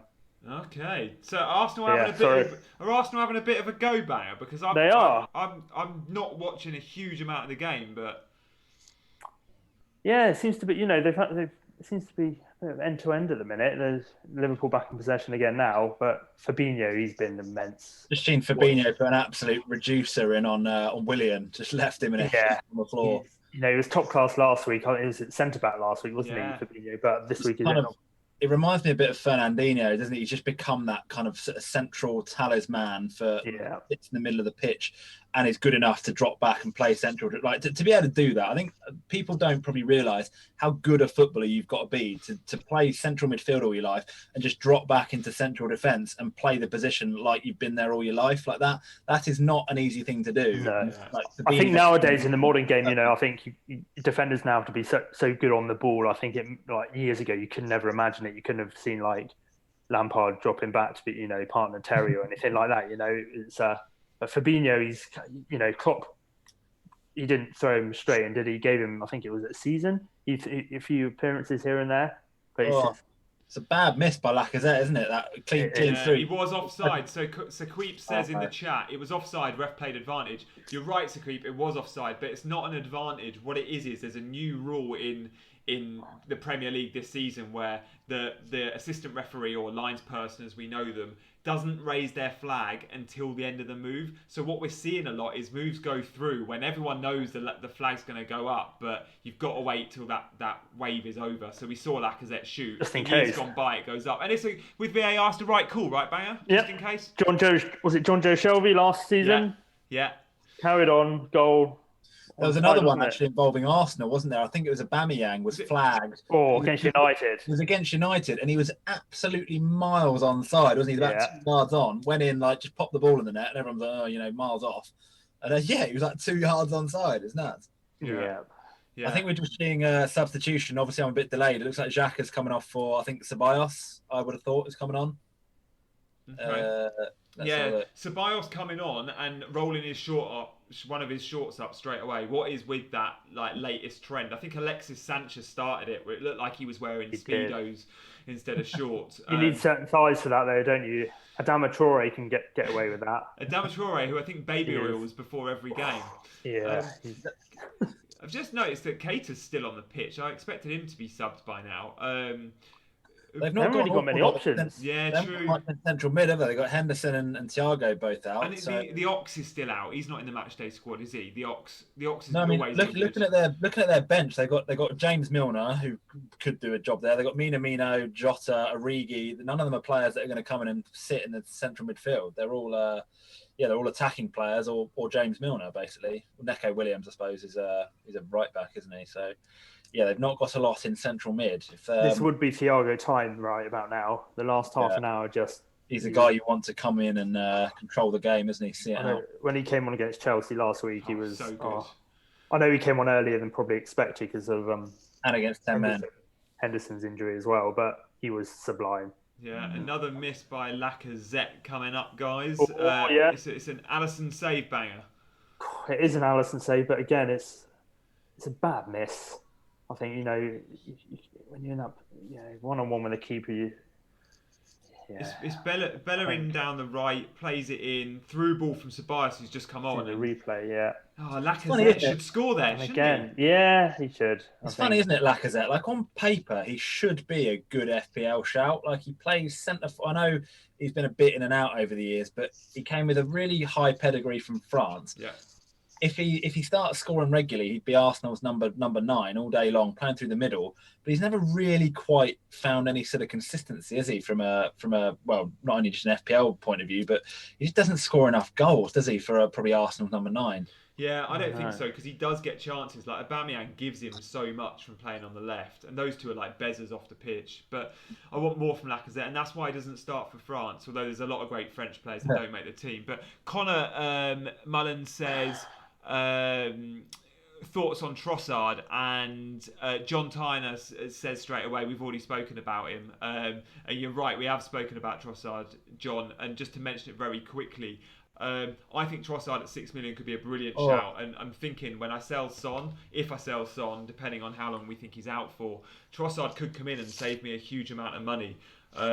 My only reservation with Trossard is having double Brighton in my starting 11. I do own Lamptey, and I want Lamptey in my team every week. I wouldn't reverse to that this year. Brighton looks so good. I really last season it would have been criminal to have double Brighton, but genuinely been so impressed with Brighton this year. I'd be looking at I wouldn't be too worried about having even with their tough fixtures. Say again. Even with the tough fixtures. I mean, they proved Brighton have had 2 tough fixtures out of 3, right? They played Chelsea, were very unlucky to lose. They played United, unbelievably unlucky to lose, and they smashed Newcastle off the park. So I'd say, I think they're looking like a team. Morpie, get them on pens. They're going to get pens. Yeah, I don't think it's a bad shout I think they're good value for money. Yeah, he was Connor. No worries, mate. You're out playing football. You're only in now. Thank you for joining us, mate. And thank you to everyone watching Scoutcast Matchday. If you don't recognise us, we are 3 of the newbies. But we're freshening things up. We're bringing you more streams than ever before. Scoutcast Matchday is something we're doing every game week. We're picking one fixture, or when there's multiple fixtures at Saturday at 3 o'clock kickoff, we'll be doing all of them. At one time, going around the grounds, all doing a game each. But we're picking the best games. I think next weekend we're looking at Chelsea Palace, the early kickoff on Saturday, so do join us for that. Mane is looking good, Tobes. I don't know if you've just seen it, Banger and I have. Mane is in and amongst it and looking very bright tonight, and could have easily got his second. Yeah, we talked about it earlier on, didn't we? Like, I'd love Mane, such a good player. Like, oh yes, a good chance. Personally, it might be a controversial opinion. I think he's a better footballer than Salah. I don't think he's a better FPL asset than Salah. I say this all the time, but yeah, for me, Mane is one of the best there is out there in that position. He's just so tricky. Passing is good, finishing is good. He just must be a nightmare to defend against. And if Liverpool hit their stride, I think I had it last year, Mane and Salah in one team. When Liverpool started scoring a lot of goals, Mane and Salah are nearly always involved in the goals that go in. It's not the worst shout in the world if Liverpool have a good set of fixtures to have both of them in your team. They will get you points. It's very, very rare that Salah and Mane both blank in a game for Liverpool. Yeah, good point. What we do see with the whole, it's not a myth, it's fair that away from home, Mane is stronger, and at home, Salah's stronger, right? And many of us in the FPL community don't like captaining Salah when he's away. I looked at the numbers. Last season, I think Salah only got 4 away goals in the Premier League compared to Mane that got 7. So there is a reason why we don't want to give Salah the armband. Next week, game week 4, he faces Aston Villa away, Salah. Many of you watching will own Salah. Ask yourself, will you be giving Salah the armband knowing he's only got 4 away goals last season? Do we though? We talked about it again a little bit earlier on in the stream, but obviously no fans in the stadium this year. Does that take away? Does that detract from the home advantage and the away advantage? Yeah, I think it does. I mean, yeah, whether or not that is I know it is a bit of a thing, the home and away thing with Salah and Mane, but yeah, I don't know. It'd be interesting to see at the end of this season, is that going to be quite so pronounced, given that they don't have the pressure of fans in the stadium? I don't know. Yeah, the home and away thing is a funny one. Like, effectively, they're just 22 blokes on a football pitch playing football, so why should it matter? But then I think of, okay, so players in the stadiums, number one, is the obvious advantage. But then without fans in the stadium, you look at your routine for the day before or for the day of a home game is settled. For an away game, it's not. You're travelling, you're on the coach. Then you think the pitch dimensions and the familiarity of kicking to an end or not. Even the goals are obviously all the same, but just that particular goal or that particular corner flag and that sense of familiarity or coming out of that dressing room. So yeah, I don't know. I'd say obviously fans is the massive one, and that might be 60% of it, but that other 40% could be built up of all those other little things. I don't know. Looks like we've just seen you boys have probably seen it because you're a minute or so ahead. Pepe being readied on the touchline for Arsenal. Who's he come on for? Probably Will.i.am, is it? Has he come on yet? I think it will Bellerin be. booked. Bellerin, by the way, what a throwback. He looks like he's the typical hipster, isn't he? He's brilliant. I love Bellerin, but he looks like he's about to go on a Milan catwalk, not the football pitch. He reminds me, he's what I think you'd be like, Gianni, if you were a footballer off the pitch. I think you'd be like Bellerin, I think. I was more of a hard man, mate. Bellerin's there grooming his hair and putting his shorts up.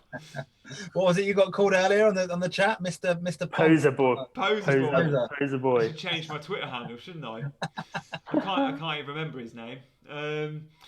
Danny Ceballos. He's been looking all right. Do you think? He's a really good baller, isn't he? He put the ball through to Lacazette, who missed a 1-on-1. You know, he's 5 mil, isn't he now? Yeah. Is he 5 mil, 5.5? I think he is, but he's so deep in this system. He is. Remember, Ceballos came, and when we saw him for Spain in that under-21s the season before he came, we were all really excited. Him and Fornals at West Ham were brilliant for Spain.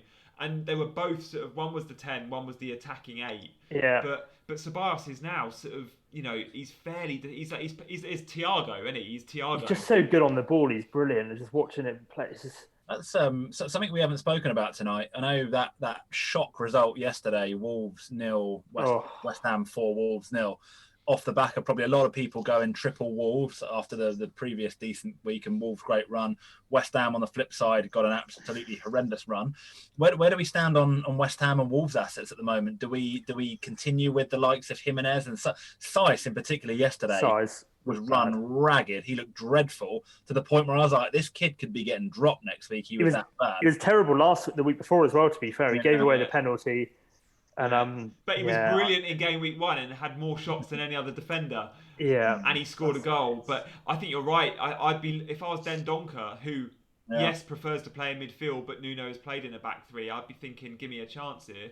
But if you're on a wild card last week, like me and Banger, you invest heavily in Wolves. If you're on a wild card this week, you look at them against West Ham and go, I'm not so sure if I fancy him. But one thing we know with Jimenez is we'll never get the braces and the hat tricks, but we will get those 6 and 7 and 8 point game weeks. It ain't much, but it's good, honest, hard work from Jimenez, and it is a 5-6 point machine. And 8.5 million, you're happy with that? You know, you wouldn't want to. You probably don't want to give him the armband because the ceiling's never that high. Yeah. But he has got Fulham next week. And the armband isn't an easy one next week because Liverpool are away from home. City have got Leeds. That could be a goal fest, to be fair. Harvey Barnes, mate, he's got West Brom at home, I think, and he's been looking very lively all season. Yeah. Has Harvey Barnes got West Brom at home? No, Southampton, so. West Brom. Danny Ings. Harvey Barnes has got a good home fixture. Is he? Okay. No, Leicester West Brom, I think. Castagna, give him the armband, boys. He's gonna. Yeah. Let Leicester West Brom next game. Yeah. Who's Southampton got then? I want to. Have a look. Have a look. Can anyone in the chat let us know? Oh no, sorry, boys finds it. No, it is West Brom Southampton. Sorry, it's Leicester West Ham. West Ham, West Brom. Yeah, I knew it was a West something. Yeah. Guys in the chat, loads of you asked about why we call this guy Luke Johnson Banger. Firstly, Luke Johnson, why have you got such a big Twitter following? Oh God, this is going Tell us the story. Yeah, it was going back a few years. It was just a Planet Earth tweet. I put out a video and suddenly got 31 million views. And my phone exploded. Pretty much, yeah, that was it. Really, it wasn't. And then, I think the disappointment followed after that because it wasn't really Planet Earth related account. It was all football, and they've all unfollowed since. You've still got like 8,500 followers though, right? Yeah, 7.5, something like that. You had like 13. Yeah. Jessica Alba was all getting involved. Gary Lineker, it was a. Did Jessica Alba follow you? No, she just retweeted it. No, a quote tweet thing of the Gary Lineker, Phil Neville. Got screenshots somewhere. That was my 15 minutes.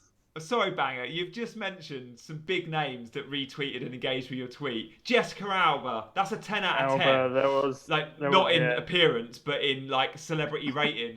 Gary Lineker, 10 out of 10. And Phil Neville. And Phil Neville, yeah. Froome as well, Chris Froome, I think, got involved as well. Better a weird mixture. But it still kicks off every now and again. Yeah. 15 minutes. And so everyone followed you and then realised that, perhaps you're not going to I'm not a nature enthusiast as such. I just enjoyed a particular episode. Is it still pinned to your profile, Banger, for those that want to see it? Yeah, I think... No, it's not. It's a Boris Johnson related pin. Oh, well, look. I can switch it back. Switch it back, Banger, for those that want to see it. Come on. But obviously don't go on Twitter yet and stay with us, but for after the game. Yeah. But yeah, Banger, you can pin that tweet because it is a silly amount of number. Like, I can't imagine your level of excitement when you saw you were getting retweets from Jessica Alba. And how many likes? The thing is that at the time I didn't. It's only 248,000, but it's even gone down. So some must have been like these bot things because it was like 260 plus. but you don't really see it at the time because your phone's just it's just crazy. So it's literally just looking through it. I posted a tweet following up from that. It was the Giggs FA Cup goal, just trying to like recreate the lizard thing, and yeah. How did that one do? Big as well. That was like 10 or Really? 10, thousand something, yeah. Phenomenal. Yeah. Connor says Gary Lineker and Phil Neville 10 out of 10. Something you're trying to tell us? No, Connor. Jessica Alba's a 10 out of 10. Gary Lineker is in terms of celebrity status, and Phil Neville's a 2, I reckon. So, in terms of why we call you Banger, we should save that story and get to it before the end of the game. Tobes, we haven't mentioned the book, and I just want to give a little shout out before we read Banger's profile. But there are 2 FPL books, guys, you really should be investing in. This one from Fantasy Football Scout, Wasting a Wild Card, and this one that Toby and I wrote. Yes, that's that Toby and this Gianni wrote this book. And there's an extract in there from the Pentagon, right, which is our mates. There is, yeah. So part of the book, we've got a chapter on mind games, which was quite amusing to write. So the year we did it, about last year, I took a bunch of screen grabs from our WhatsApp group. It was me essentially trying to get under the skin of Gianni and Banger and kind of a few of our other mates that spend time in the group. And yeah, I've kind of got the story told out in the chapters. What I've done is I've kind of told a bit of a story behind the guys in the group, and I just wanted to reel off Banger's intro so you can learn a bit more about him as an FPL player. So Luke, aka Bangs or Banger, like a box of chocolates, you never quite know what you're going to get. Capable of genius one game week, only to find himself taking a 16-point hit the following week after a big night on the beers. We've all been there. With a little more discipline, Banger could really be a dangerous FPL manager. It's my job to keep encouraging those hits, which I think I did pretty well. You can see countless kind of screen grabs in there from our WhatsApp group of me kind of setting Banger up, looking at his team, what the payoff kind of was. Banger, is that a fair assessment of you, the 16 pointers after a night on the beers? I think it was, yeah, especially but bar the last year or so, I think it was always partial, definitely a weekly hit, if not more. But I think last year was my very first year where I was dead set. Definitely, I don't know if you got any stats on point hits last year, but I definitely don't think I took that many. No, Toby took more than you last year, and it worked. Yeah, you've to be fair, Banger, yeah, you've upped your game a lot in the last couple of years. You've become a much better FPL manager, I think, which is really good to see. And actually, as I'm sure a lot of people watching this, we're in a group actually where the standard is really, really good, and we're very competitive about it, and we talk about it endlessly all week, and it's great fun, and it's a big part of my life. And yeah, it's just great to kind of share that sort of passion with your mates, isn't it? Something that you really love and you want to talk about. It's just so nice to have some people you get on with that are happy to chat about it with you, really. Just makes the weekend more fun as well, especially when we're all together. It's like when you've got an accumulator on, it just brings that, you're watching a few different games, and yeah, it's just sometimes it does take over the actual game, though. You sort of want players you've got on your team to score against maybe your own team or such alike. Yeah. I think I remember Toby last season or season before, we celebrated when Salah scored against Spurs because I think he was your captain or something. And I can't believe that's what it does. Well, maybe they were maybe you'd already lost the game, Tobes. It might have been that. Maybe it's 7-0. Maybe it was like the Bayern Munich game where it was like 7-2, and I've just lost my mind. I do think increasingly, it can actually be a bit of a worrying thing. I don't know what you boys think. People take FPL very, very seriously as we do, and it does affect people's mental health. You see people get really kind of get stressed out about it, and I totally get it. What's your advice, Jan, on trying not to take it too seriously, trying not to be affected by the lows? Yeah, do you know what? It's weird because I got most interaction I've ever had on a tweet from something I posted last night, which was for everyone that's wildcarded and had a bit of a rubbish week. Don't worry about it. It's just a game. It really is. And yes, it's a game we love, but don't let the highs be too high and the lows won't be too low. That's kind of how I genuinely play it. And in the past, I've not. And there's a section in the book when it's my diary and I'm genuinely having issues because I'm having a terrible season and I can't sleep. And I'm bordering on this becoming too much of an obsession. But since then, and actually since I've started producing content like this for you guys, FPL has become more of a fun game. And let's not forget, games are meant to be fun. That's why we love them. And this is the greatest game of them all. I absolutely love it. And by the way, Mane subbed and Ketir on for Lacazette. So yeah, I just feel like, look, we have to just remember that, yes, it might be a bad week, but there's way more important things in life, right? Like, Absolutely. it's just a game at the end of the day. And, real football matters too. And sometimes we forget about the real football and go, oh, that doesn't matter because my player just scored a goal. And it's like, yeah, but how does that affect your team or whatever? What are your thoughts, Banger? Real football always edges it? Well, it should do 100% because, if it wasn't for that, we wouldn't have fantasy football. But I think, I've had nights, or in the last week or so, picking your wild card, or I've actually just waking up and I've just been tinkering with my phone. Neve's been next to me, and I've been more constant. I've seen it's like a gambling addiction, but you're obviously not losing financially as much. You just it's a really good analogy. Emotionally, it's a really good analogy to use. Like, I reckon the feeling you get when one of your your captain scores a goal is the same to like when you win a bet, right? It's that like little dopamine hit that your brain spits out that makes you feel good. And it is addictive. And then when it doesn't go well, it's hot and you want more and more and more. But the thing with fantasy football is you've got to wait for it. You can't just play it whenever you want to play it. You've got to wait for the game weeks to happen, unlike betting where you can do it a lot. Yeah, I think that's a really good comparison. It is like an addictive, like it's like betting, but yeah, obviously you have less likely to lose a lot of money with FPL. Yeah, hopefully not. No.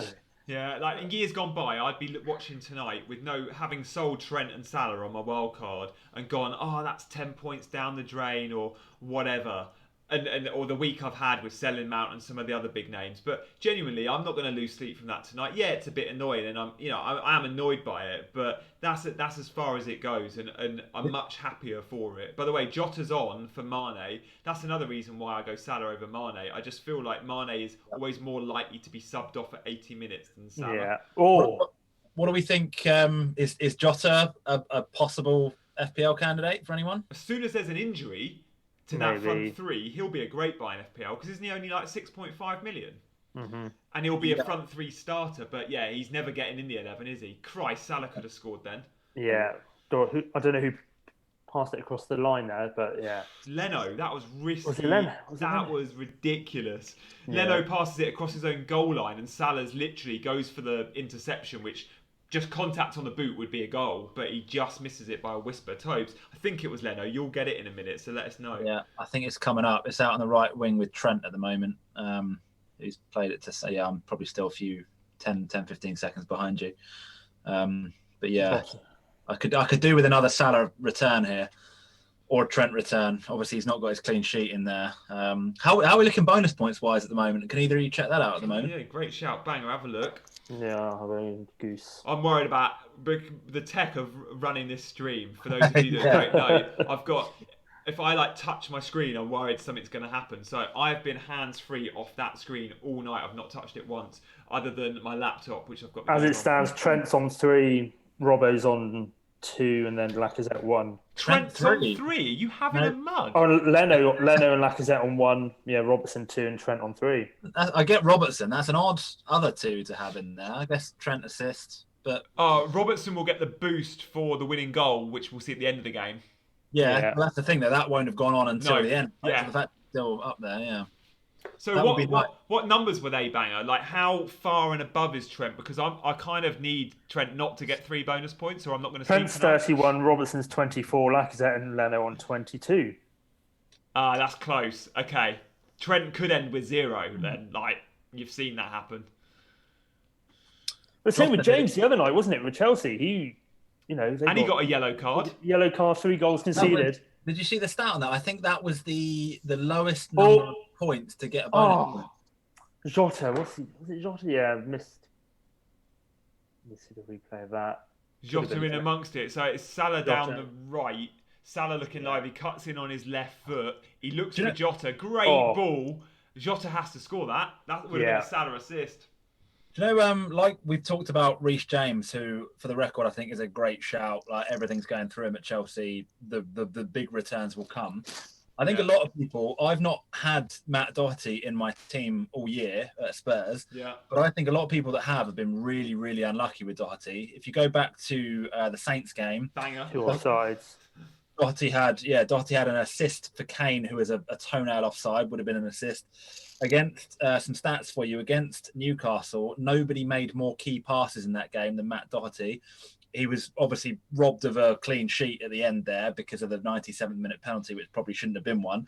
He assisted one of Son's shots that hit the post as well. Another day, Doherty comes away with 15, 16 points out of that. Another probably double-digit haul against Southampton.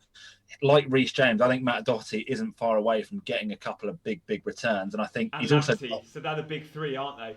Yeah, he's also dropped Doherty to 5.9, I believe. So chance to get him a little bit cheaper. Mm-hmm. And if I was wildcarding, I think I'd be bringing Doherty into my team. Would you, Tobes? Because I feel like Doherty was priced as a Wolves asset at 6 million because he got all the attacking returns, but also because Wolves keep so many clean sheets. Mm-hmm. For 6 million, you're right. Those attacking returns will come, but Lamptey will get the same amount, and he's 4.5. But are Spurs going to just start keeping loads of clean sheets because they're a Mourinho team. Mourinho teams historically do keep cleanos. We've just not seen it at Spurs yet. Yeah, that's the thing. You would expect Spurs to tighten up, particularly if we get Skriniar, which we're being heavily linked with. Mourinho wants him into centre-back. I think, it'd be very unusual for Mourinho to be there for 18 months and Spurs to not really tighten up defensively. I don't think Dyer and Sanchez is that good of a pair. I think that's a bit of a weak link in the Spurs team at the moment. Is that centre-back pairing? Yeah. I think signing Reguilon is a great signing. Doherty's a great signing. Fullbacks are fine, but centrally, I think we're still a little bit light. Get Skriniar in, and tighten. I think we might tighten right up. But I just think the eye test, Matt Doherty's really been passing it for me, and I feel like a lot of people will look at him on paper and go, 3 games, 3 blanks basically. But to me, that's almost like an exciting time to bring him in, where I'm like, he's been unlucky to blank 3 times. He really, really has. And I'd be kind of looking to almost take advantage of his lower ownership now and the lower price. I'm nervous because Sakib has said Salah and Lol. Yeah, Salah through to Wijnaldum to Salah again. Oh no. Oh. What's he done, Bang? He's bluffed it. I think him and Jota both went for it, and then neither of them ended up getting it. It was, it was. I think it was Wijnaldum. Yeah, it is Wijnaldum. Chips it through. Sound like Paul Merson. Oh, Salah robs Jota there. Absolutely greedy. Jota's about to score on his home debut, and Salah, Mane would have let that go. He is greedy, isn't he? But I know we say Mane's better football. I don't know. I think Mane's more clinical, but Salah, I prefer watching him. I think he's so much better on the ball. He's more graceful to watch, any Salah. I think he reminds me of just a bit of Messi at times. I know we have this discussion many a time, but he's obviously nowhere near as good. But he's just got that elegance, that pass we saw earlier to put Jota through earlier. Is it like offensive to say that Salah has regressed in the last year compared to 2 years ago? Actually, Tobes, that's not a bad point. I've got one of my FPL cards from the show, and I wrote down he scored 32 Premier League goals in 2017-18. Yeah, and the last 2 seasons he scored 20-ish. Yeah, don't get me wrong. He's obviously an unreal footballer and a brilliant asset, like whatever you say. But that season he was unbelievable. I don't think it was like that one spectacular. Like he hasn't had one before that. But that season he was just. It literally was like it was just a different version of Messi sort of thing. Some of the dribbling, he was just the traditional cutting in on his left, and it just seemed like Liverpool scored 88th minute. Don't know who though. Van Dijk, I'd imagine, as a corner. Jota. What was it? Who got the assist, Kev? Trent to Salah, who's on the wing, still holding the ball up. No assist apparently, but we Trent don't know if that's official. Cross.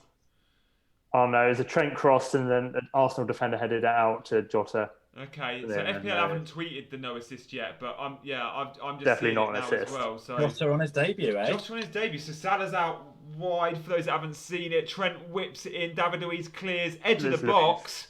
Very well taken goal. Chest from Jota, knee volley bottom corner. Nice. That clearance, though, you've got to be doing better there. Trent's not going to get the assist for that. Never. No, that's game over, right? That's 89th minute. That's gone in, right? 88th, yeah. Yeah, got to be game over, right? You just said 3 points. Oh, it's a really well taken goal. Fair play. Like that's your home Premier League debut, And that sort of control and composure. I mean, because it doesn't go top bins, we don't love it, but it finds the bottom corner. Liverpool, good value for the 3 points, Jan. Oh Jesus, yeah, they've been good. They've been. And Arsenal missed chances again. If you don't take your chances, you don't deserve to win. But Arsenal, they've had a good 2-3. Yeah, but not till the second half, banger. That first half, they could have been dead and buried. Liverpool could have been 3-4 up. Oh, it's a good cross from Trent, wasn't it? Yeah, it's a good, well taken goal. God, I'm a long way behind you, boys. Seeing Liverpool play like this is making me regret not covering them. I saw the fixtures and went, I'm going to cover them come game week 6, but I might now have to get on Liverpool earlier than I thought. It's easy to say that, Jan, isn't it? Like, you did what you did. You got 3. Like, imagine if City had won 5-2. Sterling got 2, De Bruyne got 3 assists, and Foden got 1. You'd be sitting here going, "What a brilliant decision that was!" Yeah. And the relatively speaking, Salah hasn't gone mental, Trent hasn't gone mental, Mane hasn't gone mental. They've all returned, but not hugely. Yeah. You'd be sitting here now going, "What a great decision that is!" It's such fine margins in FPL. True. Although I go back to a paragraph in your book, was it not having too much of one colour? Was it something about that? Was it have you got too much blue? Gianni wrote that line. Too much blue or something. I can't remember what it was. Oh, hang on. They're VAR in this for handball, right? Nah, it's played on. Nah. It's hit all the way up. We're 2 minutes in. Why isn't that given as a handball? It's rolled up his arm and then he stuck it in. Yeah. It looked like it. Okay. I haven't got sound at all. Yeah, because we're not listening to the audio. I don't know. I mean, for all we know, the commentators are saying exactly what Toby says. I mean, yeah, I've not got the commentary on either. It looks like it kind of rolls a bit up his arm. Oh. We've had a good question from Mr. Clin99. Trent is pulling away on the bonus points now. How big a margin does he need to hold off Robbo? Remember, Robbo gets the boost for scoring the winning goal. You don't get that till after the final whistle. So the winning goal will be whoever made it 2-1, not 3-1. I don't know how big the boost is, Tobes. We looked into this and wrote about it in the book. I think it's either 3 or 5 points, isn't it? It's around there. 3 off the top of my head. Yeah, I can't remember it exactly, but yeah, it's around about 3. And it often gets added on very, very late on. So everybody kicks off. Often they check at the final whistle and go, "Oh, great! I've got Salah's on for 3." And then an hour later, you find out that someone else has nipped in ahead of him. FPL Salah will update when he's always good, quick on that. So what are we? So at the moment, yes, we got Trent is on for 3, Robertson on for 2, and Lacazette on for 1. Trent's actually quite a long way out. He's 5 points clear of Robertson. 5 clear. So yeah, he's probably going to take all 3. Not great for me. But yeah, going back to the no Liverpool thing, like if you had said to me, Salah's only going to get 5 points and you can have Sterling for 1 week, I'd have gone Sterling for 1 week. Exactly. Like, so yeah, it's the no Trent that's a. So will you have 3 City players come game week 4? Yes or no? Yeah, I think so. I think I will, because City Leeds could be like Liverpool Leeds, an absolute goal fest. That was, 4-3. Bielsa versus Guardiola. Both teams want to play ball. Leeds until the weekend haven't been great at the back. And actually, they weren't great at the back against Sheffield United. The keeper pulled out a couple of worldies, including one against Lundstrom. City Leeds does sound like a real goal fest on paper, doesn't it? That's got Triple City written all over it, surely. Yeah. But then the problem with Triple City, as I've got, is you're nervous about captaining a City player because it effectively gives you 4 premiums, because 3 plus the double for captain is 4. So you're like, is that all eggs in one basket too much? It's what I did this week. It's like a third of your team, isn't it? And it only takes City to have an off day, and you're as they did this week against Leicester, and it's ruined me. Yeah. I think that's another thing I don't miss with City. I had a lot of players of theirs last season, but the stress of whether they're going to start or not. I think that we were talking about earlier about taking the game too seriously, but full time. Yeah, worrying about whether Aguero is going to start or will it. I don't miss that. What are you doing? Aubameyang puts Nketiah in when he could have struck. Is it the whistle gone, Tobes? Is it? Yeah, full time. Whistle's gone. This is another problem with owning Aubameyang as an FPL asset. He's not greedy enough. He's in on goal here, and he's surrounded by 4 players, but he has a shooting opportunity and he decides to square it. Yeah, well done. What we said about Palace assets after Chelsea, they've got a good run of games. Do you think Zaha, Townsend might be Yeah. Townsend at 6 mil, Zaha 7. Do you know what? I think with 7.1. Palace, I'd look at the defenders and just go, yeah, there's better value there because you're clean sheets. Like, Zaha still could leave. Zaha's only playing well, Yeah. Banger, because there's the transfer window's open. Trust me. Wait till the transfer window closes After if he's done. at Palace.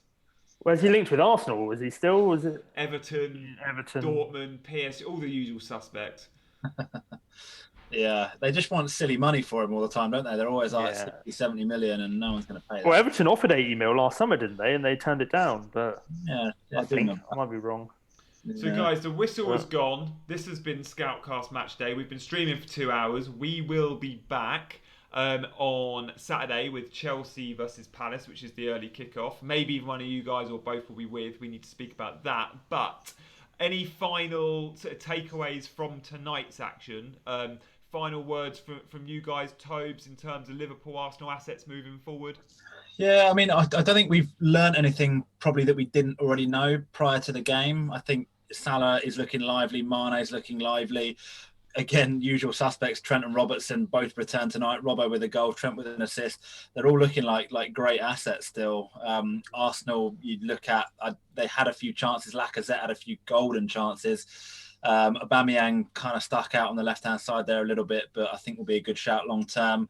Yeah, it was kind of pretty par for the course, that result, isn't it? I imagine a lot of people would have had Arsenal down for a 3-1 loss. And yeah, it was, as I say, I don't think we've learnt a huge amount that we didn't already know. Pretty par for the course, I think. Yeah, agreed. I think Arsenal-wise, you're only going to go with Aubameyang. I think Liverpool, same. Trent, Robertson, Mane, Salah. There's nothing new-wise, is it? No, I'm with you there. There's no new headlines, but there is a lot with that Liverpool team going. You probably need to cover it at some point, and I know all of you watching will be owning 1 or 2 Liverpool players. I'm probably the only one with 0, but the plan was always to bring them in. Guys, please do subscribe to this page, like the video, comment, let us know your thoughts if they're positive.